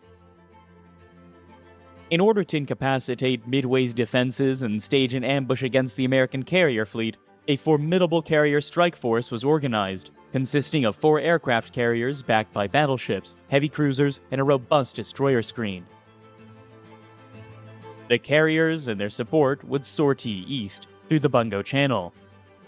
They would be followed by a main force of 6 battleships. In the northern region, a second task force comprising carriers and transports, escorted by cruisers, destroyers, and battleships, would launch an attack on the Aleutian Islands. The Aleutians' operation had a secondary purpose. It would divert the Americans from the impending attack on Midway, tempting them to send the carrier north. In order to intercept any U.S. warships dispatched from Pearl Harbor, the Japanese fleet would be strategically repositioned to lay in wait. To the south, the Japanese carrier strike force would approach within 250 miles of Midway and attack the airfield, hangars, and shoreline installations. The invasion would quickly follow. As the Midway landings were in progress, the carrier strike force and the main force battleships redeployed 500 miles from the island would lie in wait. Upon the departure of the American fleet from Pearl Harbor and their detection by the submarine surveillance perimeter around Hawaii, or the long-range reconnaissance patrols originating from the Marshall Islands, the Japanese carriers would move into engagement. The big guns of the main force battleships would then finish the remnants of American sea power in the Pacific. By the spring of 1942, the Japanese Navy code JN-25 had been partially broken by U.S. naval intelligence. However, the cipher was complex, and many messages still remained difficult to understand. Commander Joseph Rochefort was head of the Naval Communications Intelligence Unit at Pearl Harbor. It was Rochefort who finally succeeded in adding a piece of the cipher jigsaw, vital to the Midway operation. By early May, Rochefort had a strong suspicion that a major attack was being planned for Midway based on partially deciphered Japanese messages. However, obtaining confirmation was challenging, and alternative interpretations remained plausible. The code that the Japanese used to represent the island was unknown, but was supposed to be the letters AF. Rochefort designed a simple ruse, which was given the go-ahead by his superiors, prompting Rochefort to coordinate an urgent request from the island for a freshwater tanker. 2 days later, on the 12th of May, an American listening post picked up a Japanese radio message, AF is short of water. It was clear that the coded messages referring to an attack on AF meant that Midway was the true objective of Japan's coming operation. Already, the Japanese plan was fatally compromised. While the Americans would face a significant numerical disadvantage in the impending battle, the efforts of the code breakers at Pearl Harbor allowed them to make a more precise estimation of the likely date of the attack, narrowing it down to a range between June 4th and June 8th. Knowing that the Japanese invasion of the Aleutians was merely a feint, the Pacific Fleet could afford to concentrate its strongest naval force in the Midway area. Moreover, being aware that Japanese aircraft carriers would be positioned in ambush, the Americans could disregard the invading forces and concentrate their efforts entirely on targeting the enemy carriers. The United States had a precise asset in the island of Midway itself. Dive bombers, torpedo bombers, and even B-17s could be stationed there to attack the Japanese fleet.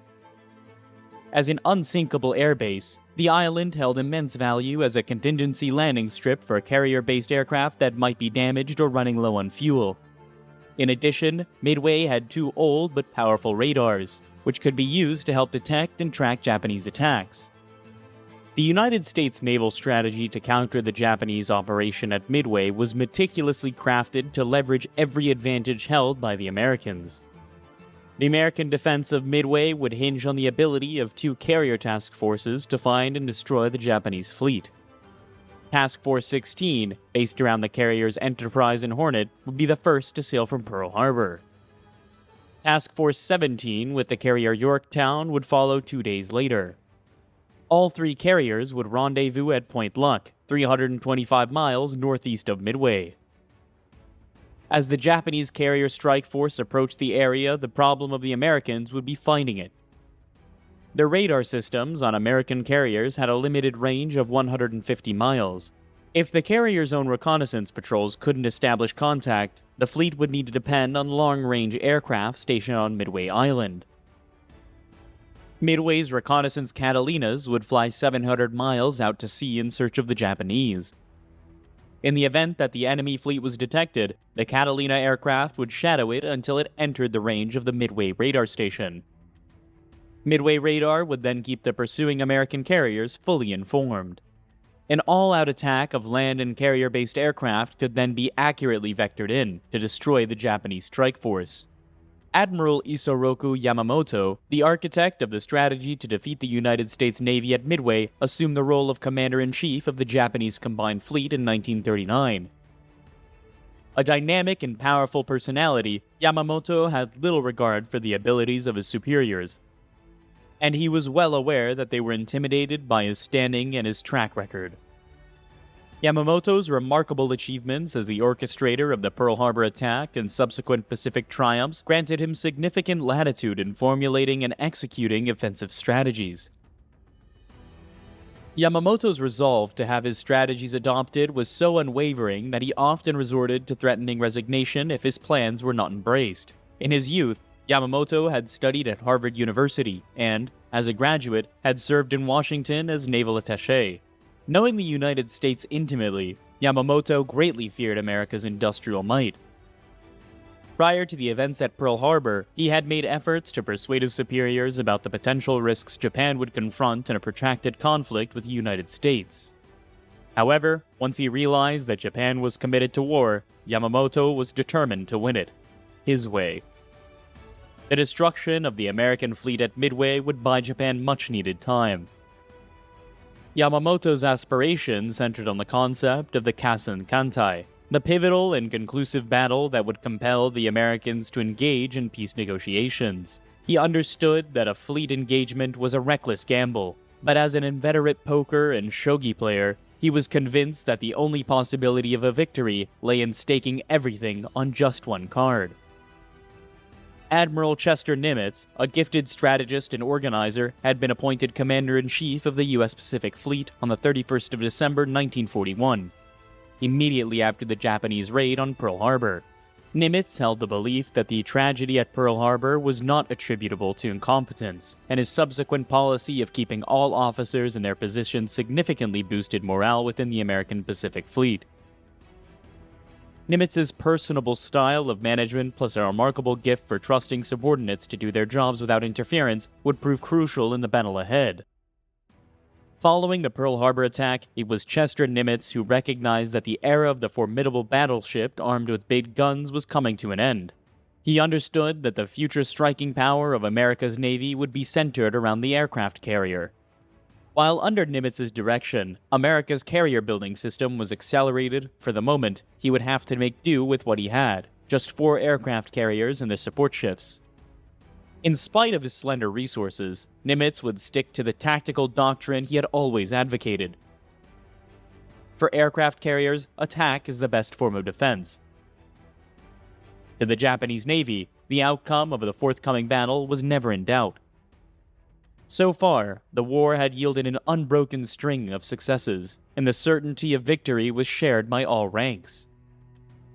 The confidence was so high that some flag officers harbored a genuine concern that the Americans might be hesitant to engage in combat and choose to remain within the secure confines of Pearl Harbor.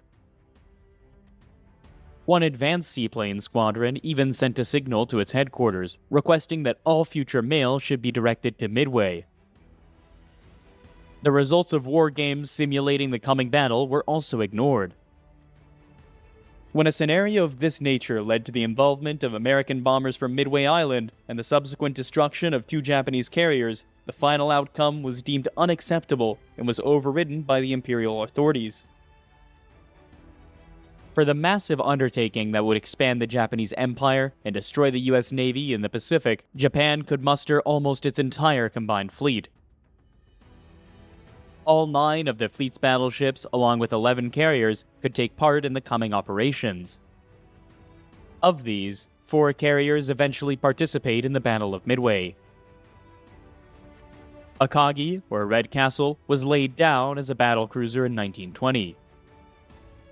2 years later, she was converted into an aircraft carrier. In 1934, Akagi was extensively modified to accommodate 30 more aircraft, taking her battle complement to 91. Akagi was only one of 2 carriers ever built, with the bridge on the port side. Kaga, or Increased Joy, was originally laid down as a battleship, but in 1924, work began to convert her into a carrier. She was completed in March 1928. Later, Kaga's triple deck was replaced by a much lengthened single deck and a major refit. Her aircraft capacity was raised from 60 to 90. Soryu, the Green Dragon, was launched in December 1935. Built under the limitations of the Washington Naval Treaty, Soryu was small and cramped. Nevertheless, she could still carry 63 aircraft. And the design was so successful, she was the model for the nearly all later Japanese carriers. Hiryţ, the Flying Dragon, like Akagi, had her bridge on the port side. Because of the universal tendency of pilots to veer to the left in emergency, the design caused many more landing accidents. Hiryţ was, however, very much more seaworthy than her predecessors. Her complement of aircraft was 63. The Mitsubishi A6M0 fighter was the most potent and visible symbol of Japanese prowess in the Pacific War. Purpose-designed as a Navy fighter to operate from land bases and aircraft carriers, the Zero would acquire an awesome reputation. The Zero had a remarkably clean airframe and was very light in weight. The result was high speed and excellent fuel economy. However, these advantages were achieved at the expense of pilot protection. The Zero had no armor and no self-sealing fuel tanks. More Zeros would be built than any other Japanese aircraft.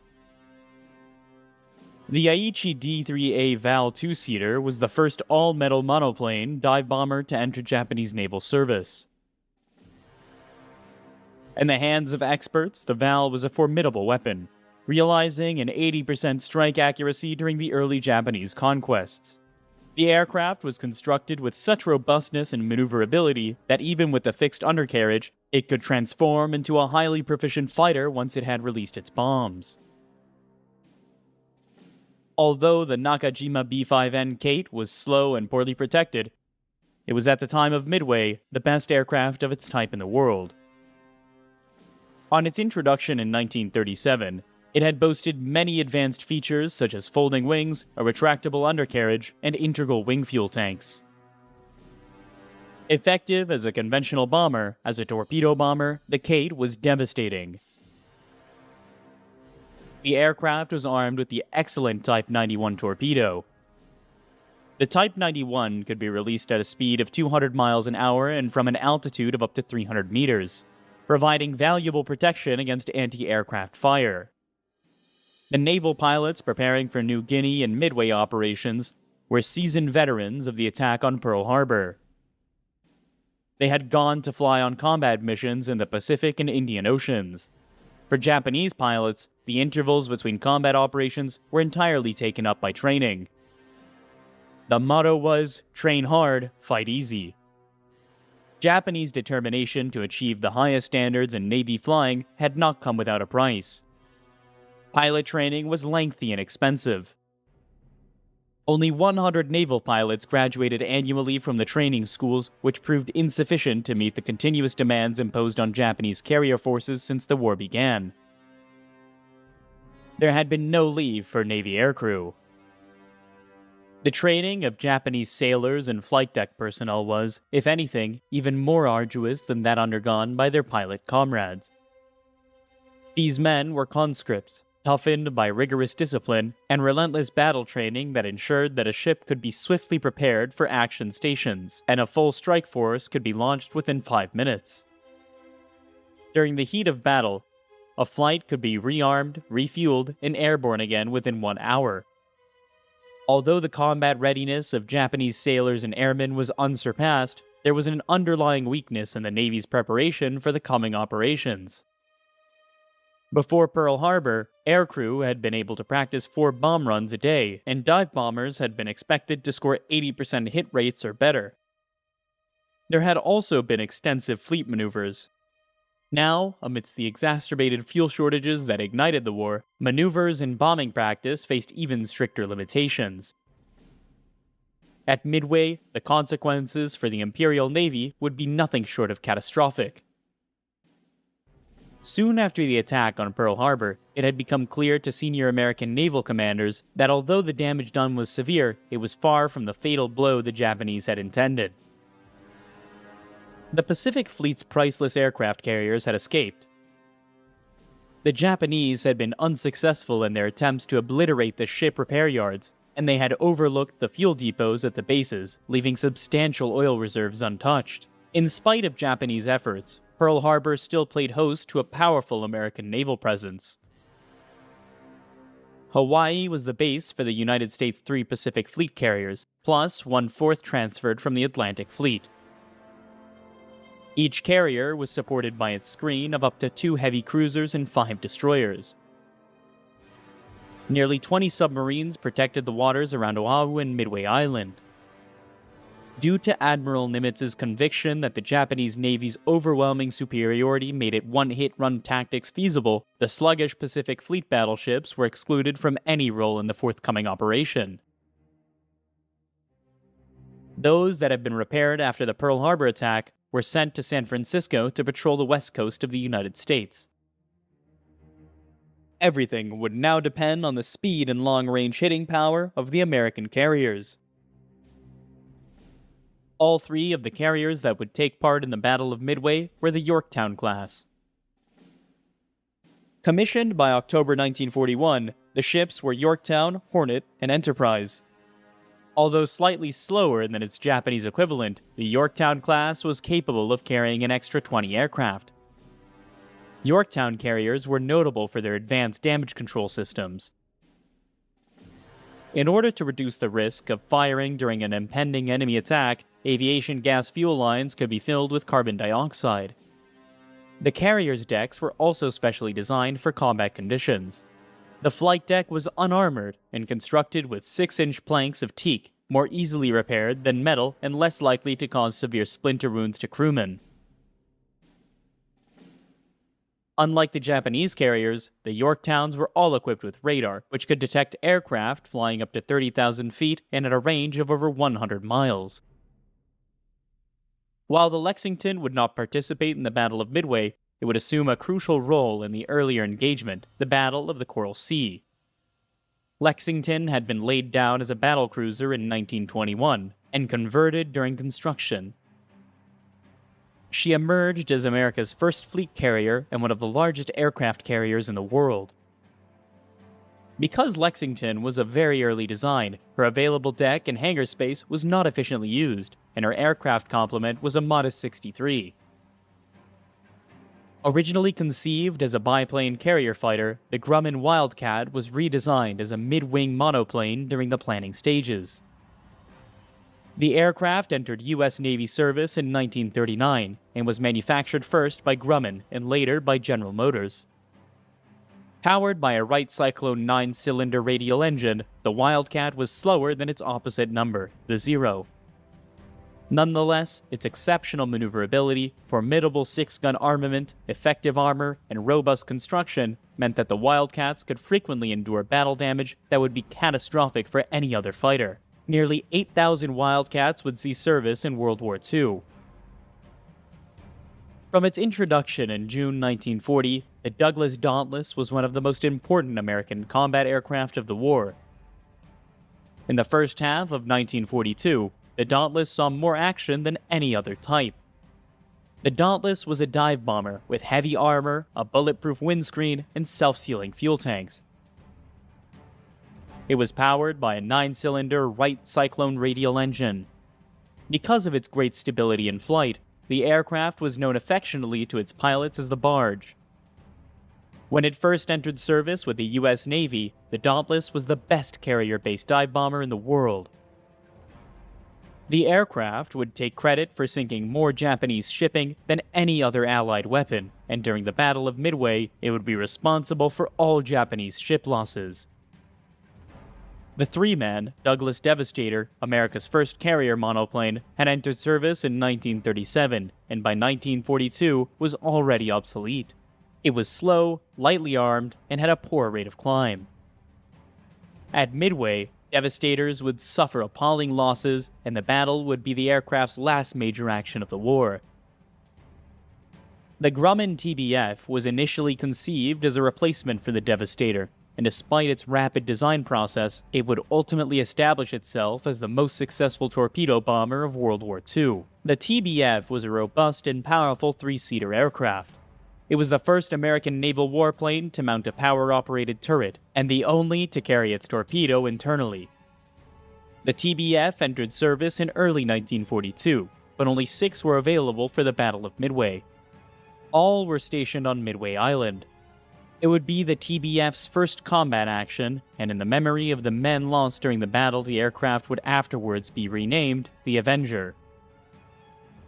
The consolidated PBY Catalina would become one of the most successful flying boats of World War II, and the most numerous flying boat ever. The Catalina was unique as the first flying boat to feature cantilever wings which needed no supporting spars. It also had established floats, which could be retracted to form the wingtips in flight. The resulting aerodynamic efficiency made for speed and long range. After the first 4 marks of the PBY flying boat, the aircraft was fitted with retractable tricycle landing gear to give it an amphibious capability. While capable of carrying a substantial bomb load, it was the long-range reconnaissance capability of the Catalina that proved to be invaluable to the Americans during the Battle of Midway. Catalinas would also save the lives of many ditched American flyers. The B-17, a 4-engine heavy bomber, had first entered service with the United States Army in June 1939. Despite the aircraft's later fame as a strategic bomber, its original specification was actually for a long-range anti-shipping weapon, a role it would indeed fulfill during the Battle of Midway, driven by political considerations. The B-17E fully lived up to its designation as a flying fortress, intended to operate in self-defending formations. The B-17E mounted 2 hydraulically operated turrets, one of them a retractable ball underneath the aircraft. Altogether, the fortress carried 11 machine guns and was fitted with self-sealing fuel tanks and extensive armor. Despite its size and power, the B-17 had a low wing loading, making it more likely to return its crew home even when sustaining heavy combat damage compared to other aircraft of its class. In the Battle of Midway, 19 B-17s of the U.S. Army Air Force would operate against the Japanese. To extend their range, they would carry extra fuel tanks and half their normal bomb load. The Japanese attack on Pearl Harbor had united the American people at a single stroke. Military and civilians alike shared a bitter resolve to see the Japanese totally defeated. Across the country, hundreds of thousands flocked to the recruitment centers. The impact of the Japanese attack had been particularly deep felt by the personnel of the United States Navy, and this humiliation had infused even the most routine training exercises with extraordinary level of intensity. Unlike the Japanese, whose trainee naval pilots were an elite selected at 14 years of age, the Americans recruited from a much wider segment of the population. In the United States, there were far more suitably educated recruits with the right mental and physical qualities for a carrier pilot. On America's entry into the war, the training schools were easily expanded without any appreciable fall-off in quality. After 3 months of elementary flying instruction, the aspiring naval pilots spent another 3 months in basic Navy training. Periods at 2 more flight schools were followed, and only the best were selected for training as carrier pilots. Despite the high quality of U.S. Navy flight training, American carrier pilots would enter combat with significantly less flight experience, having amassed just over half the 700 hours of flying time achieved by their Japanese counterparts.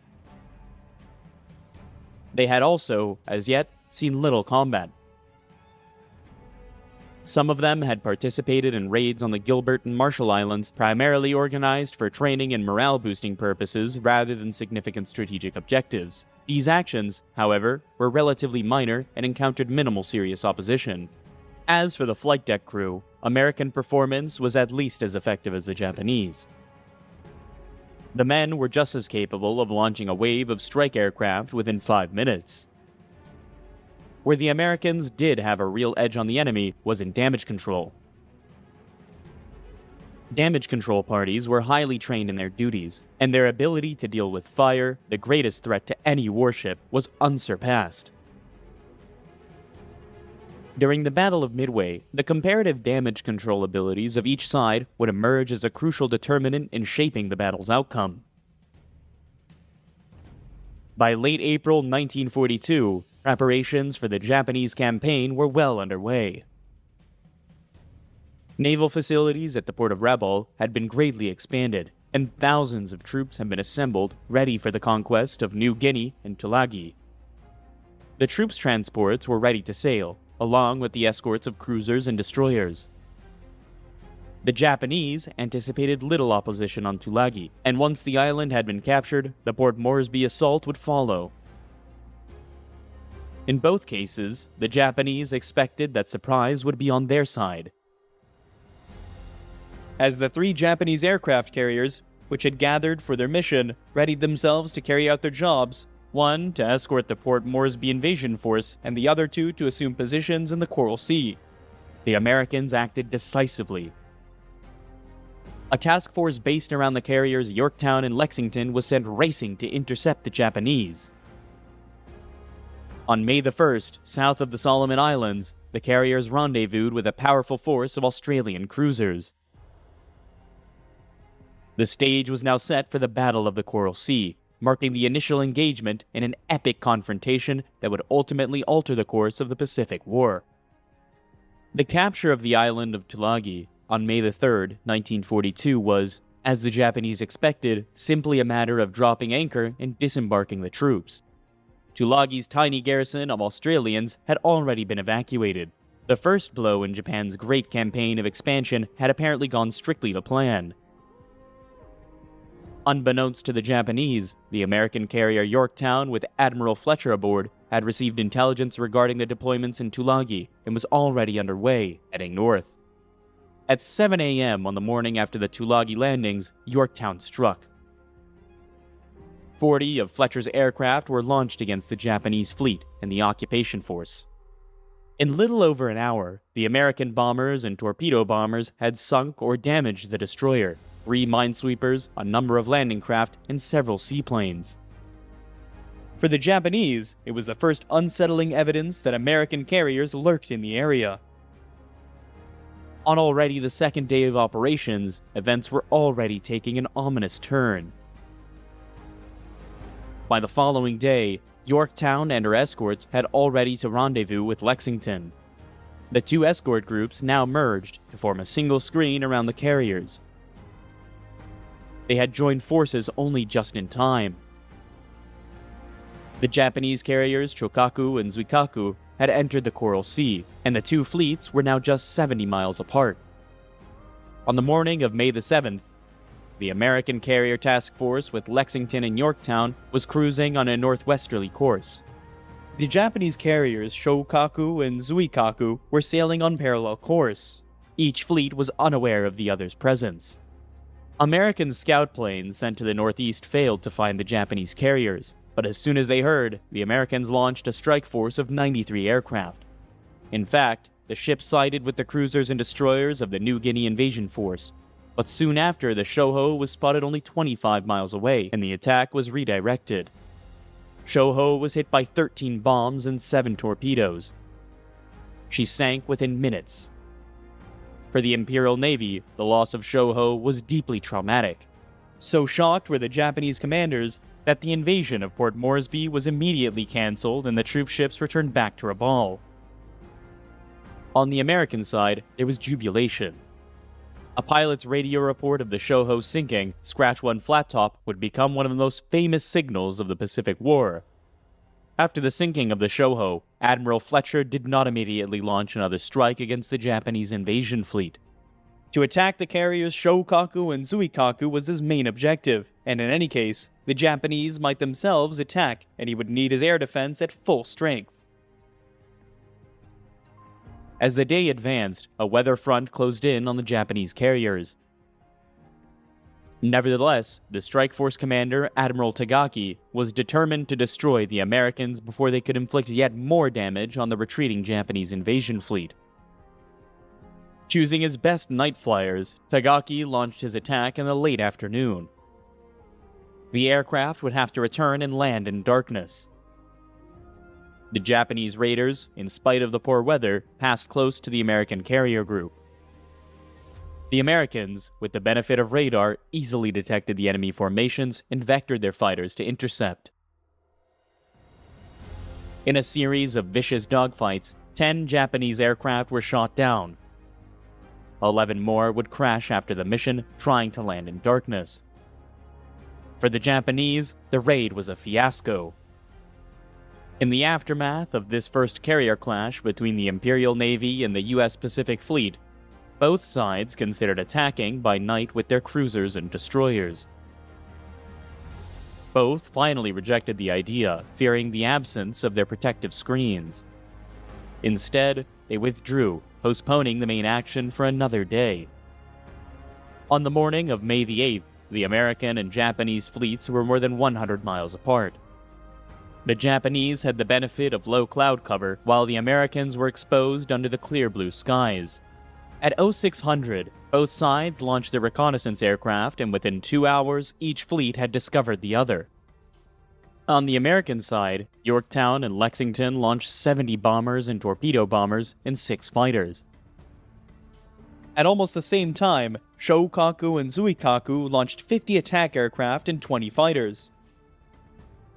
Although the Japanese carriers were close together, Zuikaku was hidden by a cloud, and it was Shokaku who fell victim to the Americans. She was hit by 3 bombs and so badly damaged that she would later be unable to recover her aircraft. Most would be forced to ditch into the sea.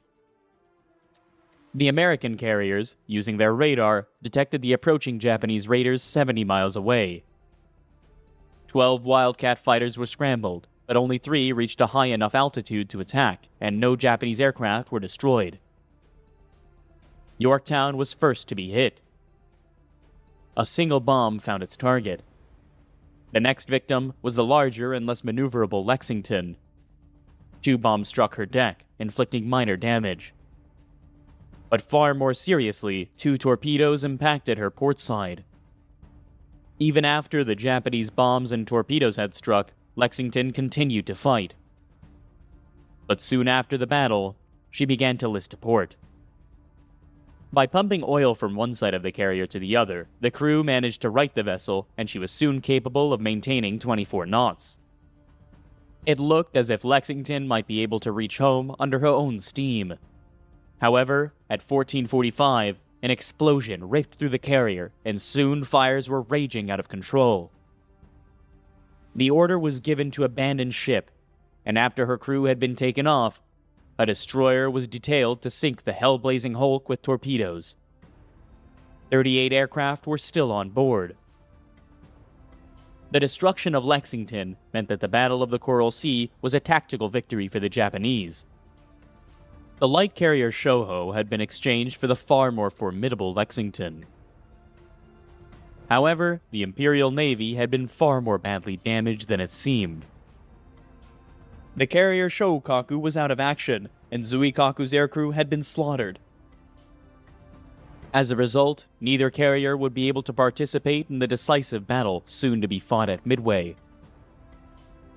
In the aftermath of the Coral Sea battle, the Japanese made a fatal error. They knew they had sunk the Lexington, but they also believed that Yorktown had been smashed beyond repair. Even with 2 of their own heavy carriers out of action and the loss of the Shoho, they were certain that the balance was still in their favor. The remaining Japanese carriers, supported by battleships and heavy cruisers, would still have more than enough firepower to send the American Pacific Fleet to the bottom of the ocean. The Japanese main force for the Battle of Midway was based in Hiryţ in Japan. The main force was commanded by Admiral Yamamoto himself. Yamamoto had 7 battleships, 3 light cruisers, 2 seaplane carriers, 1 light carrier, and 20 destroyers. Attached to the main force was Admiral Chuichi Nagumo's carrier strike force, the most powerful carrier fleet at that time in the world. His heavy cruisers, Hiryţ, Soryu, Akagi, and Kaga, would be escorted by 2 fast battleships, 3 cruisers, and 11 destroyers. The Midway invasion force was commanded by Admiral Nobukate Kondo. Its main body was made up of 2 battleships, 4 heavy cruisers, 1 light carrier, and 7 destroyers. Subordinate to Admiral Kondo was the Midway occupation force commanded by Rear Admiral Reisa Tanaka. Tanaka had 12 transports with 5,000 troops and a screen of 1 light cruiser, 10 destroyers, and 3 patrol boats. At the Guams and the Marianas was the Midway support force under the command of Rear Admiral Taeko Kurita. Kurita had 4 heavy cruisers and 2 destroyers. As well as his Midway forces, Admiral Yamamoto had an overall command of the Aleutian's fleet. Based in the anchorage of Ominato in the northern island of the Japanese homeland. The northern force was made up of a carrier striking force with 1 heavy and 1 light carrier, 2 cruisers, and 3 destroyers. There was also an invasion fleet of 4 transports carrying 1,000 soldiers, accompanied by a 7-strong destroyer screen. With the Lexington sunk and the Yorktown badly damaged in the Coral Sea, the U.S. Pacific Fleet had been critically weakened. Yorktown went to the dry dock in Pearl Harbor with damage estimated to need at least 3 months to repair. In fact, the yards achieved near miraculous results. The job was done in 3 days, with 1,500 men working around the clock. How much minor damage had not yet been put right, and as the carrier sailed, scores of dockyard crew remained on board. Admiral Chester Nimitz, overall commander of the U.S. Pacific Fleet, would stay in Pearl Harbor throughout the Battle of Midway. Communicating with his ships by radio, Nimitz divided his carriers into 2 task forces. Task Force 17 was commanded by Admiral Frank Fletcher, veteran of the Coral Sea. Fletcher had Yorktown as his flagship, 2 cruisers and 6 destroyers. Fletcher also had operational command of Task Force 16, led by Admiral Raymond Spruance. Spruance had the carriers Enterprise and Hornet, along with 2 cruisers and 11 destroyers. From Pearl Harbor, Admiral Nimitz deployed 19 submarines for reconnaissance and attack, which would patrol off Midway and Hawaii. He would also call on aircraft based on the island of Midway itself. The U.S. Army Air Force had 4 B-26s and 19 B-17E bombers. The Marines fielded 20 Buffalo and 7 Wildcat fighters. They also had 11 Vindicator and 16 Dauntless bombers. The Navy had 38 Catalinas and 6 TBF torpedo bombers. The island was also defended by the 6th Marine Defense Battalion of 3,000 men. On the morning of May the 27th, the Japanese carrier strike force under Admiral Nagumo sailed from Hiryţ. By nightfall, they had entered the Pacific and were heading for Midway. The following day, the Aleutian's invasion force and the main body of warships sorted from Ominato. At the same time, far to the south, the Midway invasion force, with its escort of destroyers and invasion support force of heavy cruisers, sorted from the Marianas. Last to leave port, on the 29th, were the invasion force main body and Yamamoto's fleet, each of battleships, cruisers, and destroyers. Although Admiral Nimitz and his senior commanders knew that Midway was to be invaded, for security reasons, no one on the island was told that the mightiest concentration of naval power in history was bearing down upon them. Piecemeal, Midway's marine garrison was reinforced and the island's anti-aircraft defenses were strengthened. Every day, the Catalina flying boats patrol the ocean around the island in greater numbers. Although none of their crew knew yet precisely what they were searching for. The Japanese, too, had begun their reconnaissance effort. An advanced submarine force had been at sea for many days, racing towards Hawaii. Its task would be to set up a picket north of Pearl Harbor and report the strength of any American fleet dispatched to Midway. The submarines were in fact already too late. On May the 28th, Task Force 16 left Pearl Harbor unobserved, followed by Task Force 17 on the 30th. Both groups vanished into the Pacific Ocean, and the Japanese submarines, which would finally arrive on June 3rd, would watch in vain. By June the 2nd, the Japanese Northern Force was plowing its way through the Northern Pacific, towards the Aleutians. The island, although of immense strategic importance to the United States, were sparsely manned, the only forces of any consequence deployed at Dutch Harbor. The Americans, expecting the Japanese attack, flew repeated reconnaissance missions, but because of poor weather, failed to locate the enemy.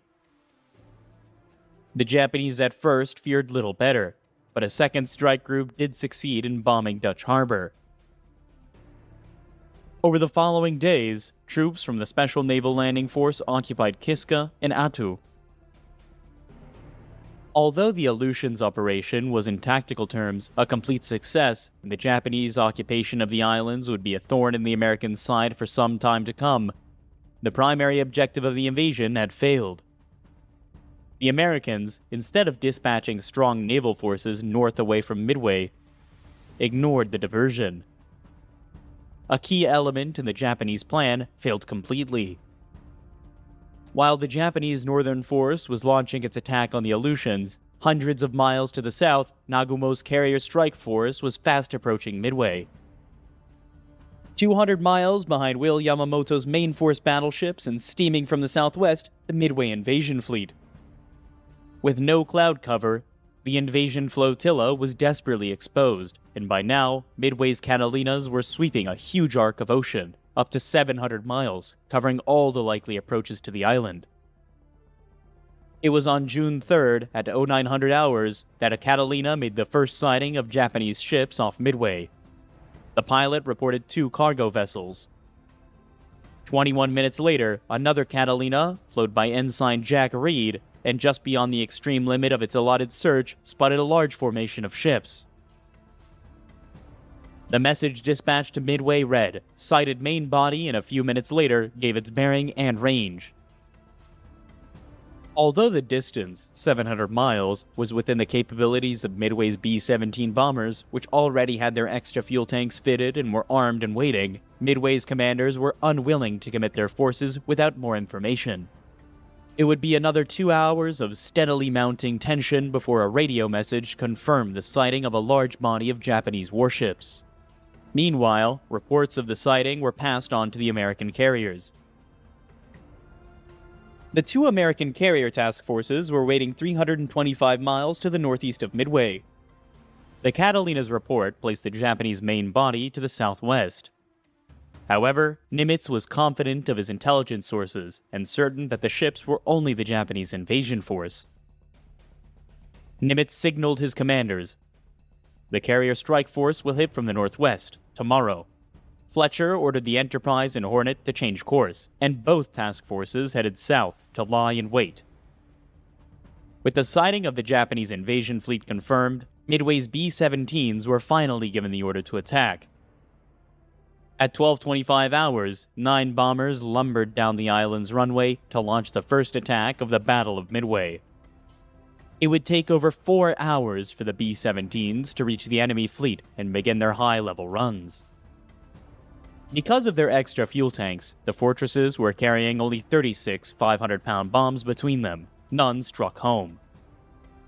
From altitude, the effects were hard to judge, and the crews reported hits on 6 vessels, including 2 battleships. In the aftermath, the U.S. Army Air Force would claim a major victory for land-based high-level bombers. Throughout the night of June the 3rd, the atmosphere on Midway was tense, but confident. The reports of B-17 crews were encouraging. Everyone believed that at least some damage had been done to the Japanese fleet. During the night, a Catalina torpedo attack on the invasion transports did succeed in hitting one Japanese oiler. Insignificant in real terms, but heartening for the waiting Marines. At first light, Midway's Catalinas were once more dispatched on their reconnaissance patrols. Because a Japanese raid on the airfield was almost certain, the B-17s were ordered to take off once more to prevent them from being caught on the ground. As the Japanese carrier strike force steamed at 24 knots on its final run into Midway, sailors and aircrew prepared themselves for the ordeal ahead, with traditional toasts and worship at the Shinto shrine on board every Japanese warship. All were keenly aware that they were about to strike the first major blow in a battle on which depended not only on their own lives, but the future of the Japanese Empire. At 0430 hours, Admiral Nagumo turned his carriers into the wind and launched his first strike wave, 108 aircraft in all. The rest, including his most experienced aircrew, were held in reserve in case any American warships were discovered. Nagumo believed the possibility extremely remote, so only after his first wave had been sent to Midway did he order the reconnaissance aircraft to begin their search on the surrounding ocean. The search, mounted by the Japanese carrier strike force, was conducted by only 7 aircraft from 5 ships. Akagi and Kaga each launched 1 Val at 0430 hours. Both aircraft were to search 300 miles out and could cover an area 60 miles wide. At the same time, the battleship Haruna launched 1 float plane with a range of 150 miles. The cruisers, Tone and Chikuma, were each dispatched 2 float planes. But technical problems delayed Tone's aircraft for up to half an hour, and one of Chikuma's developed engine trouble and would have to turn back. The search was dangerously incomplete. As the Japanese scouted for American carriers, the Catalinas were in their turn looking for the Japanese. At 0530 hours, a single enemy carrier was sighted. On Midway Island and on the ships of the American task forces, the effect was electrifying. The Japanese were exactly where Admiral Nimitz had expected them to be. Shortly after the first sighting, one more vital piece of information was received from the Catalinas. A wave of strike aircraft was approaching the island. To Admiral Spruance on board the Enterprise, it was a priceless piece of information. Soon after the aircraft had hit Midway, the Japanese carriers would have to retrieve them for rearming and refueling. At that point, the carriers would be supremely vulnerable. As the Japanese strike wave came within range of Midway radar, all the island's remaining aircraft were scrambled. When the enemy arrived, the runways and hangars would be clear. Midway's fighters would be waiting to meet them, and the island's force of bombers and torpedo bombers would already be on their way to strike back at the Japanese carriers. In spite of the valiant efforts of Midway's mostly obsolete fighters, the Japanese bombers and dive bombers broke through without having lost a single aircraft. However, as soon as the lead attackers came within range of the island's anti-aircraft guns, they were met by a hail of fire. Finding no American planes on the ground, the bombers attacked and destroyed Midway's oil tanks on Sand Island. At the same time, the dive bombers targeted the airfield and hangars on Eastern Island and destroyed virtually every building in sight. With 15 of Midway's defending fighters already shot down, the Japanese fighters were now free to strafe ground targets. They too met a murderous hail of anti-aircraft fire. In all, 6 Japanese aircraft would fall to Midway's guns. When the Japanese headed back to their carriers at 0643, it was already apparent to the strike leader that although they left behind a trail of destruction, they had not succeeded in their primary objective. By radio, he reported that most of Midway's aircraft had escaped, and the island's runways remained largely intact. Midway's bombers were still a serious threat to the Japanese fleet. Even before the strike wave had returned to its carriers, Admiral Nagumo was ordering a second attack on the island.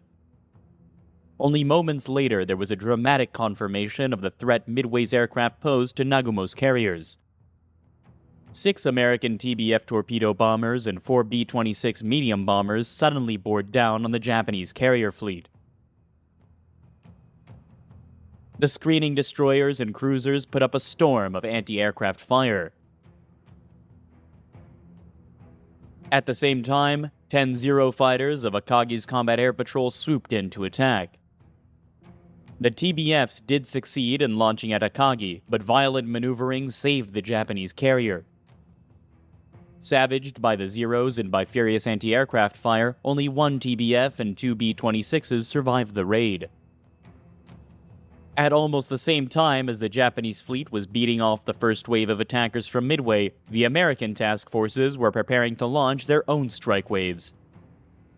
Reconnaissance had now confirmed that there were not 1, but 2 enemy carriers in the area. Such a target was simply too good a chance to miss. The latest reconnaissance placed the 2 Japanese carriers over 200 miles from the Americans. The maximum range for an airstrike was around 150 miles, so the first priority was to close the gap. Assuming that Nagumo's carriers would still be steaming towards Midway, Fletcher set a course to intercept. Only Sperance's Task Force 16 with Enterprise and Hornet was to be sent. Task Force 17 with Yorktown would wait to recover her scout planes and follow later. If the Americans were to catch the Japanese as they rearmed aircraft returning from the attack on Midway, they would have to launch their first strike wave around 0700 hours. Although the range was closing quickly, it was still too great for the devastated torpedo bombers to strike and return home.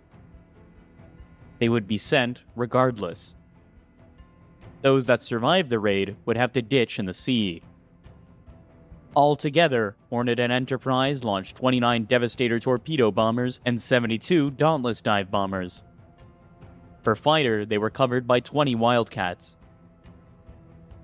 Admiral Spruance was aware that only 2 of at least 4 Japanese carriers had been located, and kept 36 fighters to defend his task force from any Japanese counterattack.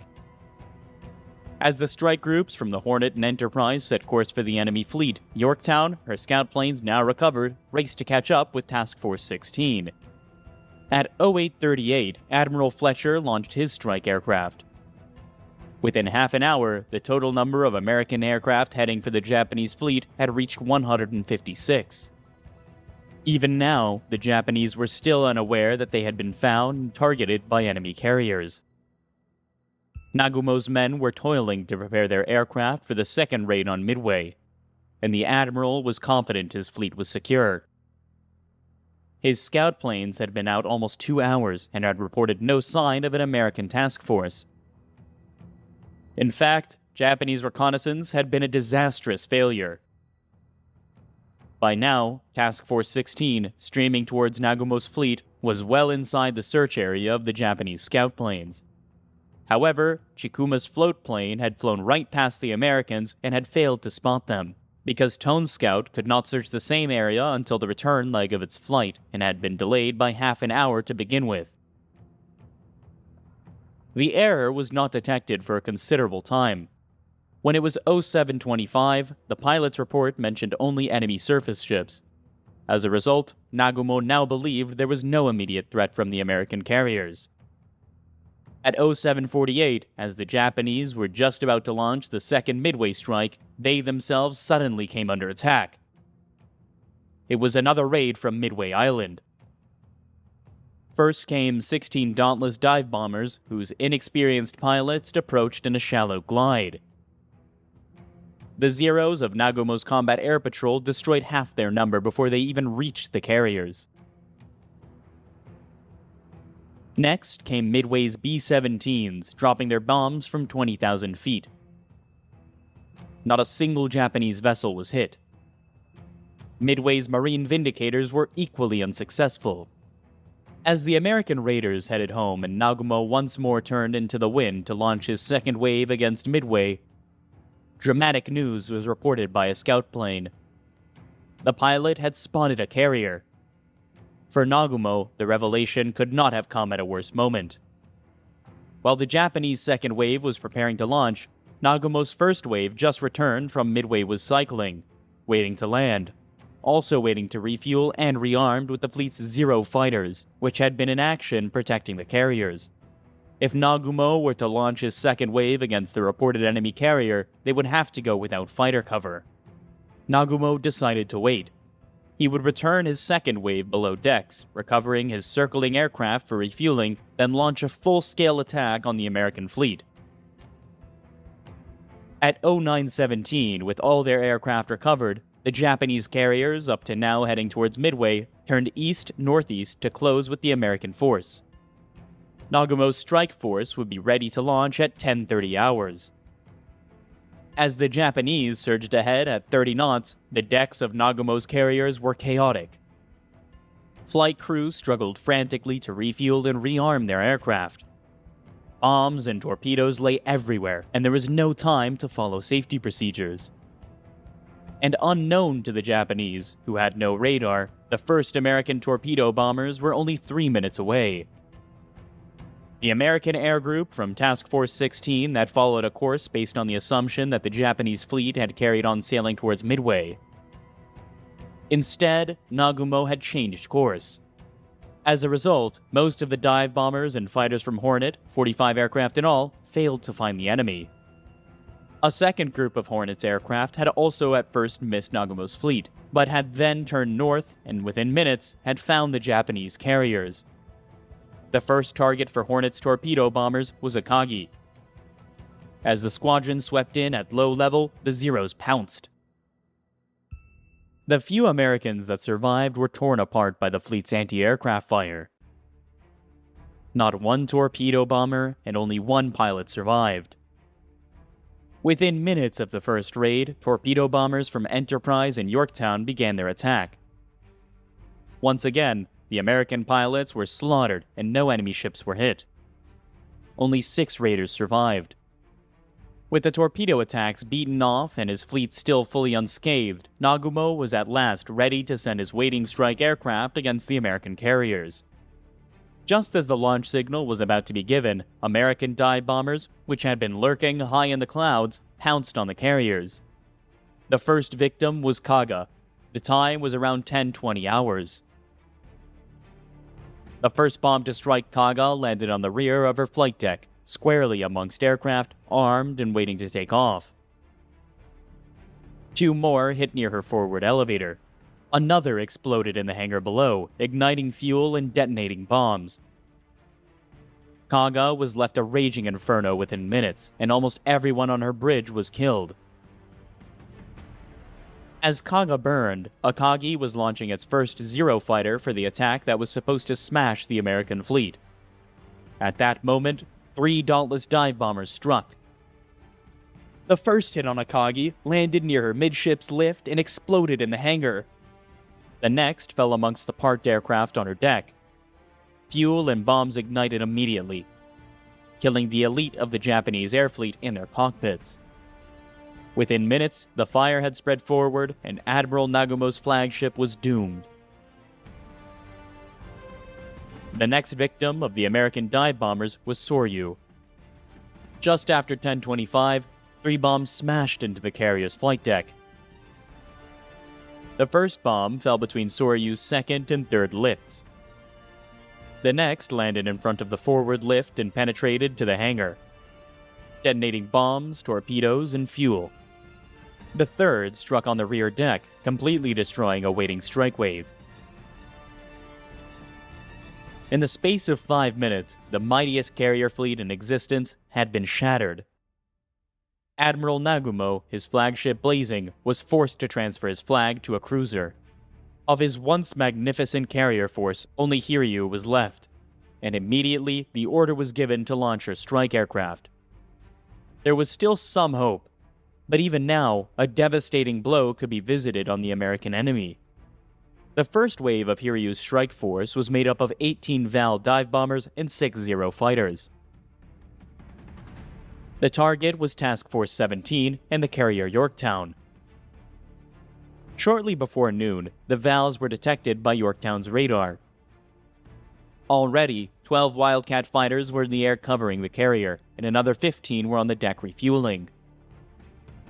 These were ordered to launch at once. At the same time, Yorktown's aviation gas lines were shut down and her fire suppression system was activated. The Japanese strike wave, approaching at 10,000 feet, ran straight into Yorktown's fighter defenses. 10 were shot down by the Wildcats. The 14 survivors headed straight for the American carrier. 5 Vals survived the gauntlet of Wildcats and the hail of fire put up by Yorktown and her escorts. 3 bombs plunged into Fletcher's flagship. The first bomb struck Yorktown's flight deck and exploded.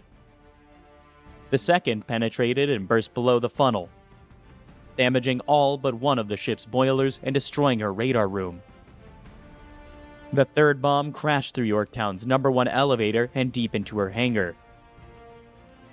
In spite of being hit by 3 bombs, so good was Yorktown's damage control that potentially catastrophic fires were quickly put out.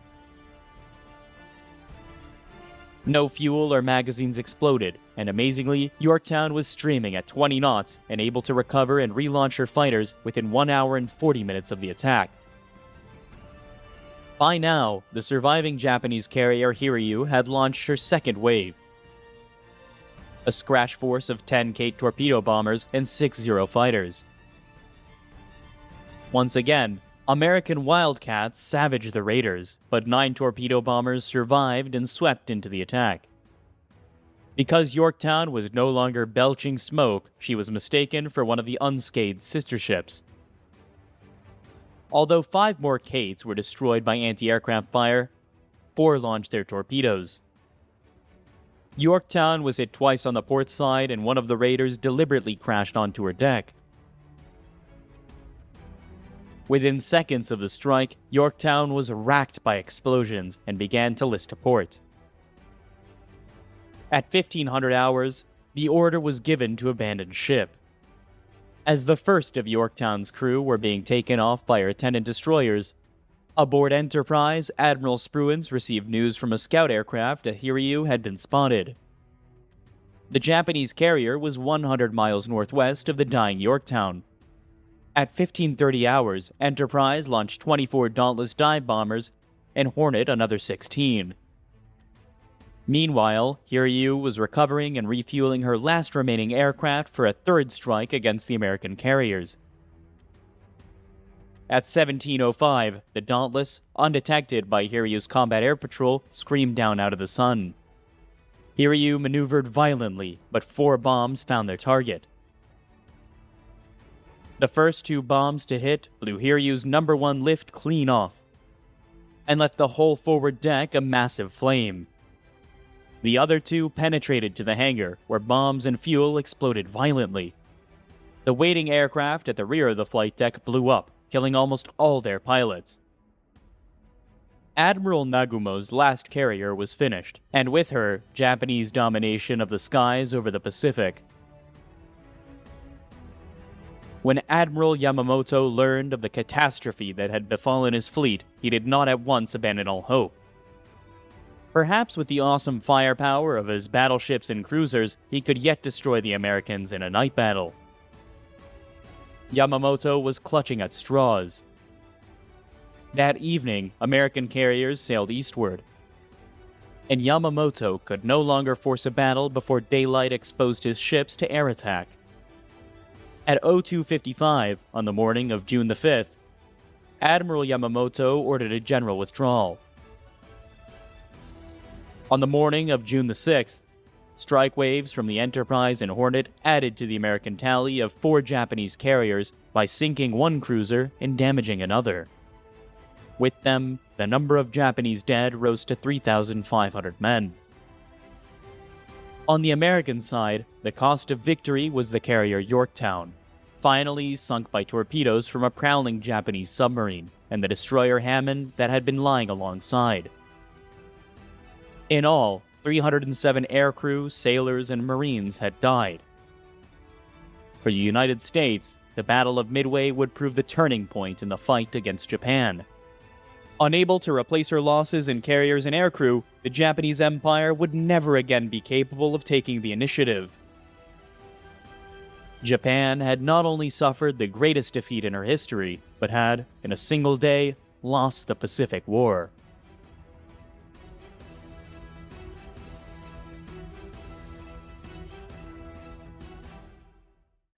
Mr. Vice President, at the time, you were the youngest naval aviator in World War II. How did you come to join the Navy? How did you decide to enlist? Well, I signed up on my 18th birthday as a seaman second class. I waited it, having graduated from a boarding school, till I was 18, was sworn in, determined to become a pilot. I'm a pilot. And right about that time, they changed the regulations so you could get to be a pilot without going through college or having had 2 years of college. And I guess the real reason is our country was engaged, had been bombed 6 months before. Pearl Harbor took place, December 7th, 1941. And so when June of 42 rolled around and I became 18, everybody in this country wanted to go out and fight for freedom and fight against the imperialists and fight against the Nazis. So it wasn't a hard decision. It was one that I took earlier than some others in my class, for example, but the country was together. Why an aviator? Why flying? Oh, I don't know. I think the excitement of it, I've been intrigued by airplanes. I'd never flown one, but there was a certain glamour and excitement to it. I had always had great respect for the Navy. Even as a little kid, I remember going aboard a destroyer in New York when it came in around 1939. But I just was intrigued by naval aviation. I had great respect for the outfit, for the excellence, and though very, very young, I just aspired to be a Navy pilot, carrier-based Navy pilot. Where was your training? Well, it started in Chapel Hill, and that was the pre-flight school stage. First time I ever flew was in Minneapolis at what they called a E-base, Naval Air Station there, what's now Wool Chamberlain, the great commercial airfield. And we started flying in those Yellow Perils, those two-winged NTSs.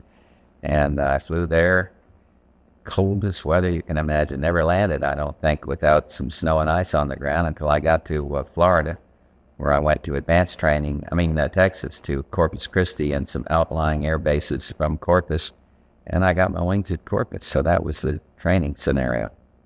Was the San Jacinto your first ship assignment? First and only ship. We put the ship into commission in either the end of 43 or early in 44, our air group to which I was assigned after I got my commission, went through torpedo bomber training, wanted to be a torpedo bomber.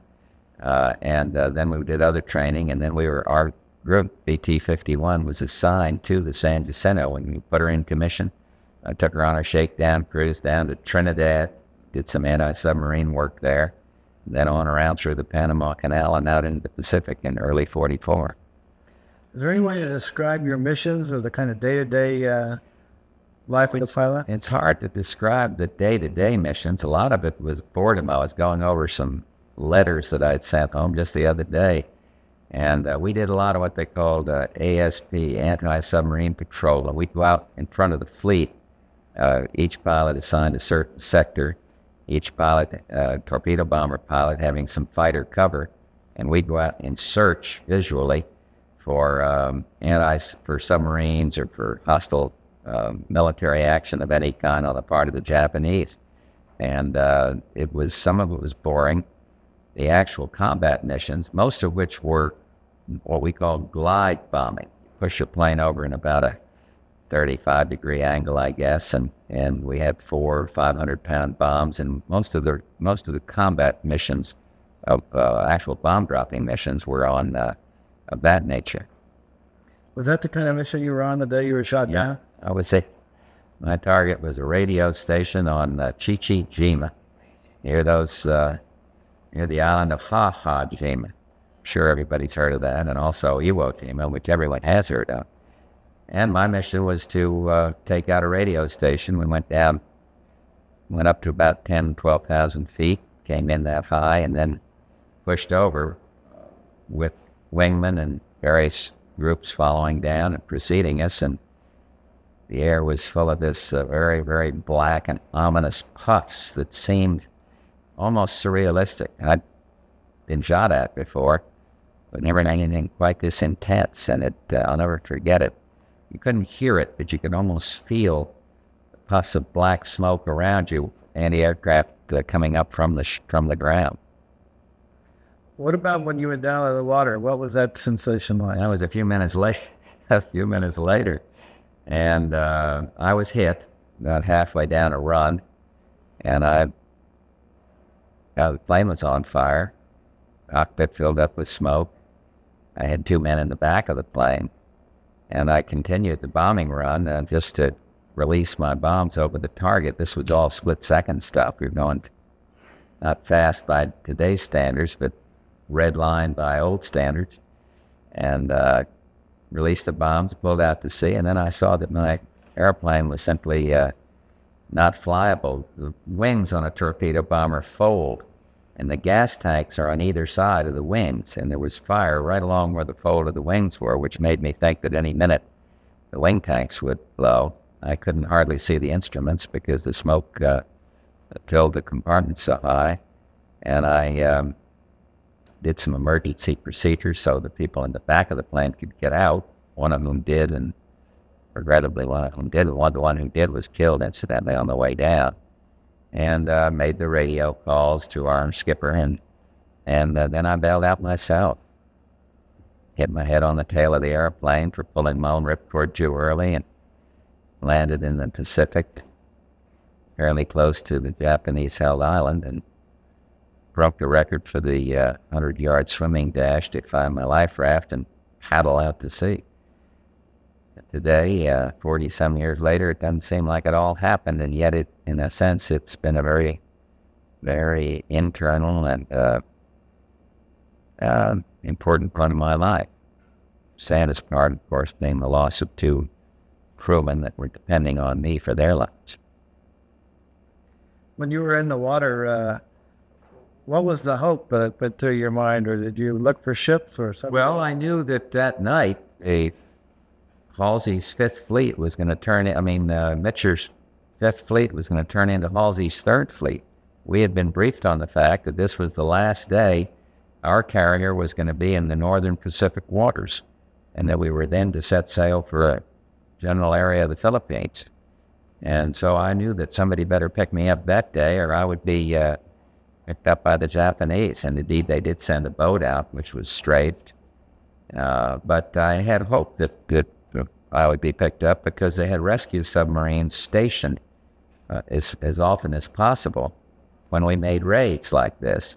And I knew there was a submarine on patrol. In fact, we had a special code to call if we got in distress, which I did. And then I understand when I got back to my ship that the commanding officer of our squadron did the same thing, called the submarine. But the trouble is they never knew whether the submarine got the message.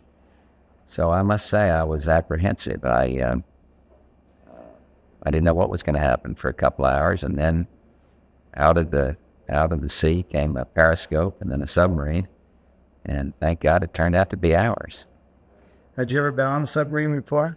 Well, been on the deck of one, but I'd never been on a patrol. We stayed on this thing it was a USS Finback, and I stayed on Finback for 30 days to get some air. We went topside and stood watch at night, some of the most majestic nights I've ever seen in my life. The stars so bright you could touch them, or a flying fish, and a lot of time to think about what I'd been through and think about life, faith, and all that kind of thing.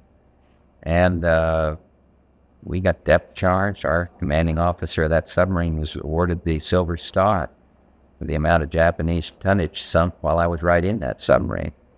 So it was more terrifying than flying. Submariners didn't think so, but we 3 pilots who were picked up did. How long were you on a sub? About 30 days.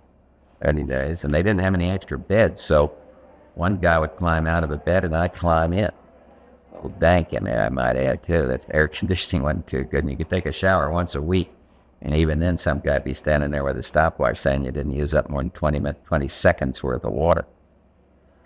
Where did you go after that in terms of your naval career? Well, the submarine took me back to, I think it was Midway. And then I got off and flew a Navy air transport plane, just hitched a ride down to Pearl Harbor. Had some rest time there, and then hitchhiked on back out to the fleet, which is thousands of miles away. And by that time, out in the Philippines, and the last strike I flew was over the Philippine Islands, over Manila. And then we were relieved and came back in time for Christmas '44, joined another squadron, had our orders to go out overseas again, BT-153, and the war ended. And meantime, I'd been married, so I was just thrilled about all that. Then you were an instructor? And No, I was just normal torpedo bomber pilot, training up new guys that hadn't been in combat and flying my missions and doing our gunnery and doing our bombing runs and all of that, same kind of airplane. As you look back on a naval experience, is there any summing up you can do about its importance to your life? Or I think it was probably the single most maturing experience I had. I went in there as an 18-year-old kid out of a rather sheltered environment and came out having nearly lost my life a couple of times. I had to land another time in torpedo bomber in the water with 400 or 500 pound deck charges in it. So that was the one that kept me on the ball. And I saw lives lost right on our flight deck. Saw a chief petty officer and cut in half when I was just landed my plane, standing there. This guy was just cut apart. The flight deck was stunned, and this fantastic chief petty officer yelled at the men to grab a hose, clean this mess up. Come on, let's get this ship going. And it was life, and yet it was life going on. And this made an impression on me as an 18-year-old kid, 20-year-old kid saying this kind of thing. But it really formed my impressions about the need for a strong military, the need for the country to be together when things are rough out there. I think combat is something I hope none of my 5 kids and none of my 9 grandchildren will ever be involved in.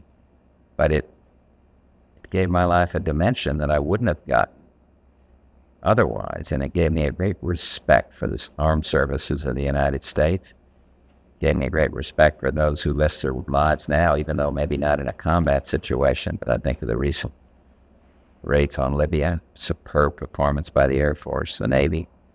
And I just think, I guess to sum it up, it's heightened my convictions about the rightness and the greatness of the United States, and my convictions about the need to keep this country strong. Thank you, Mr. Vice President. Excuse me. Could you ask him just to talk a little bit about the aircraft itself? Okay. I'd like to ask you a couple questions about the Avenger. Yeah. What was it like flying that? Well, I liked it because it was stable. It was then the biggest single-engine plane, I believe, in either the Air Force or the Navy. The Army Air Corps, or the Navy, it's then called. It was very stable, had a large wing, it was a 3-place plane. I was a pilot, had a guy in the turret, then a guy below, tail gunner with a 50 caliber or 30 caliber pop gun back there, and the turret had, I forget what, we had some 20 caliber guns firing forward, the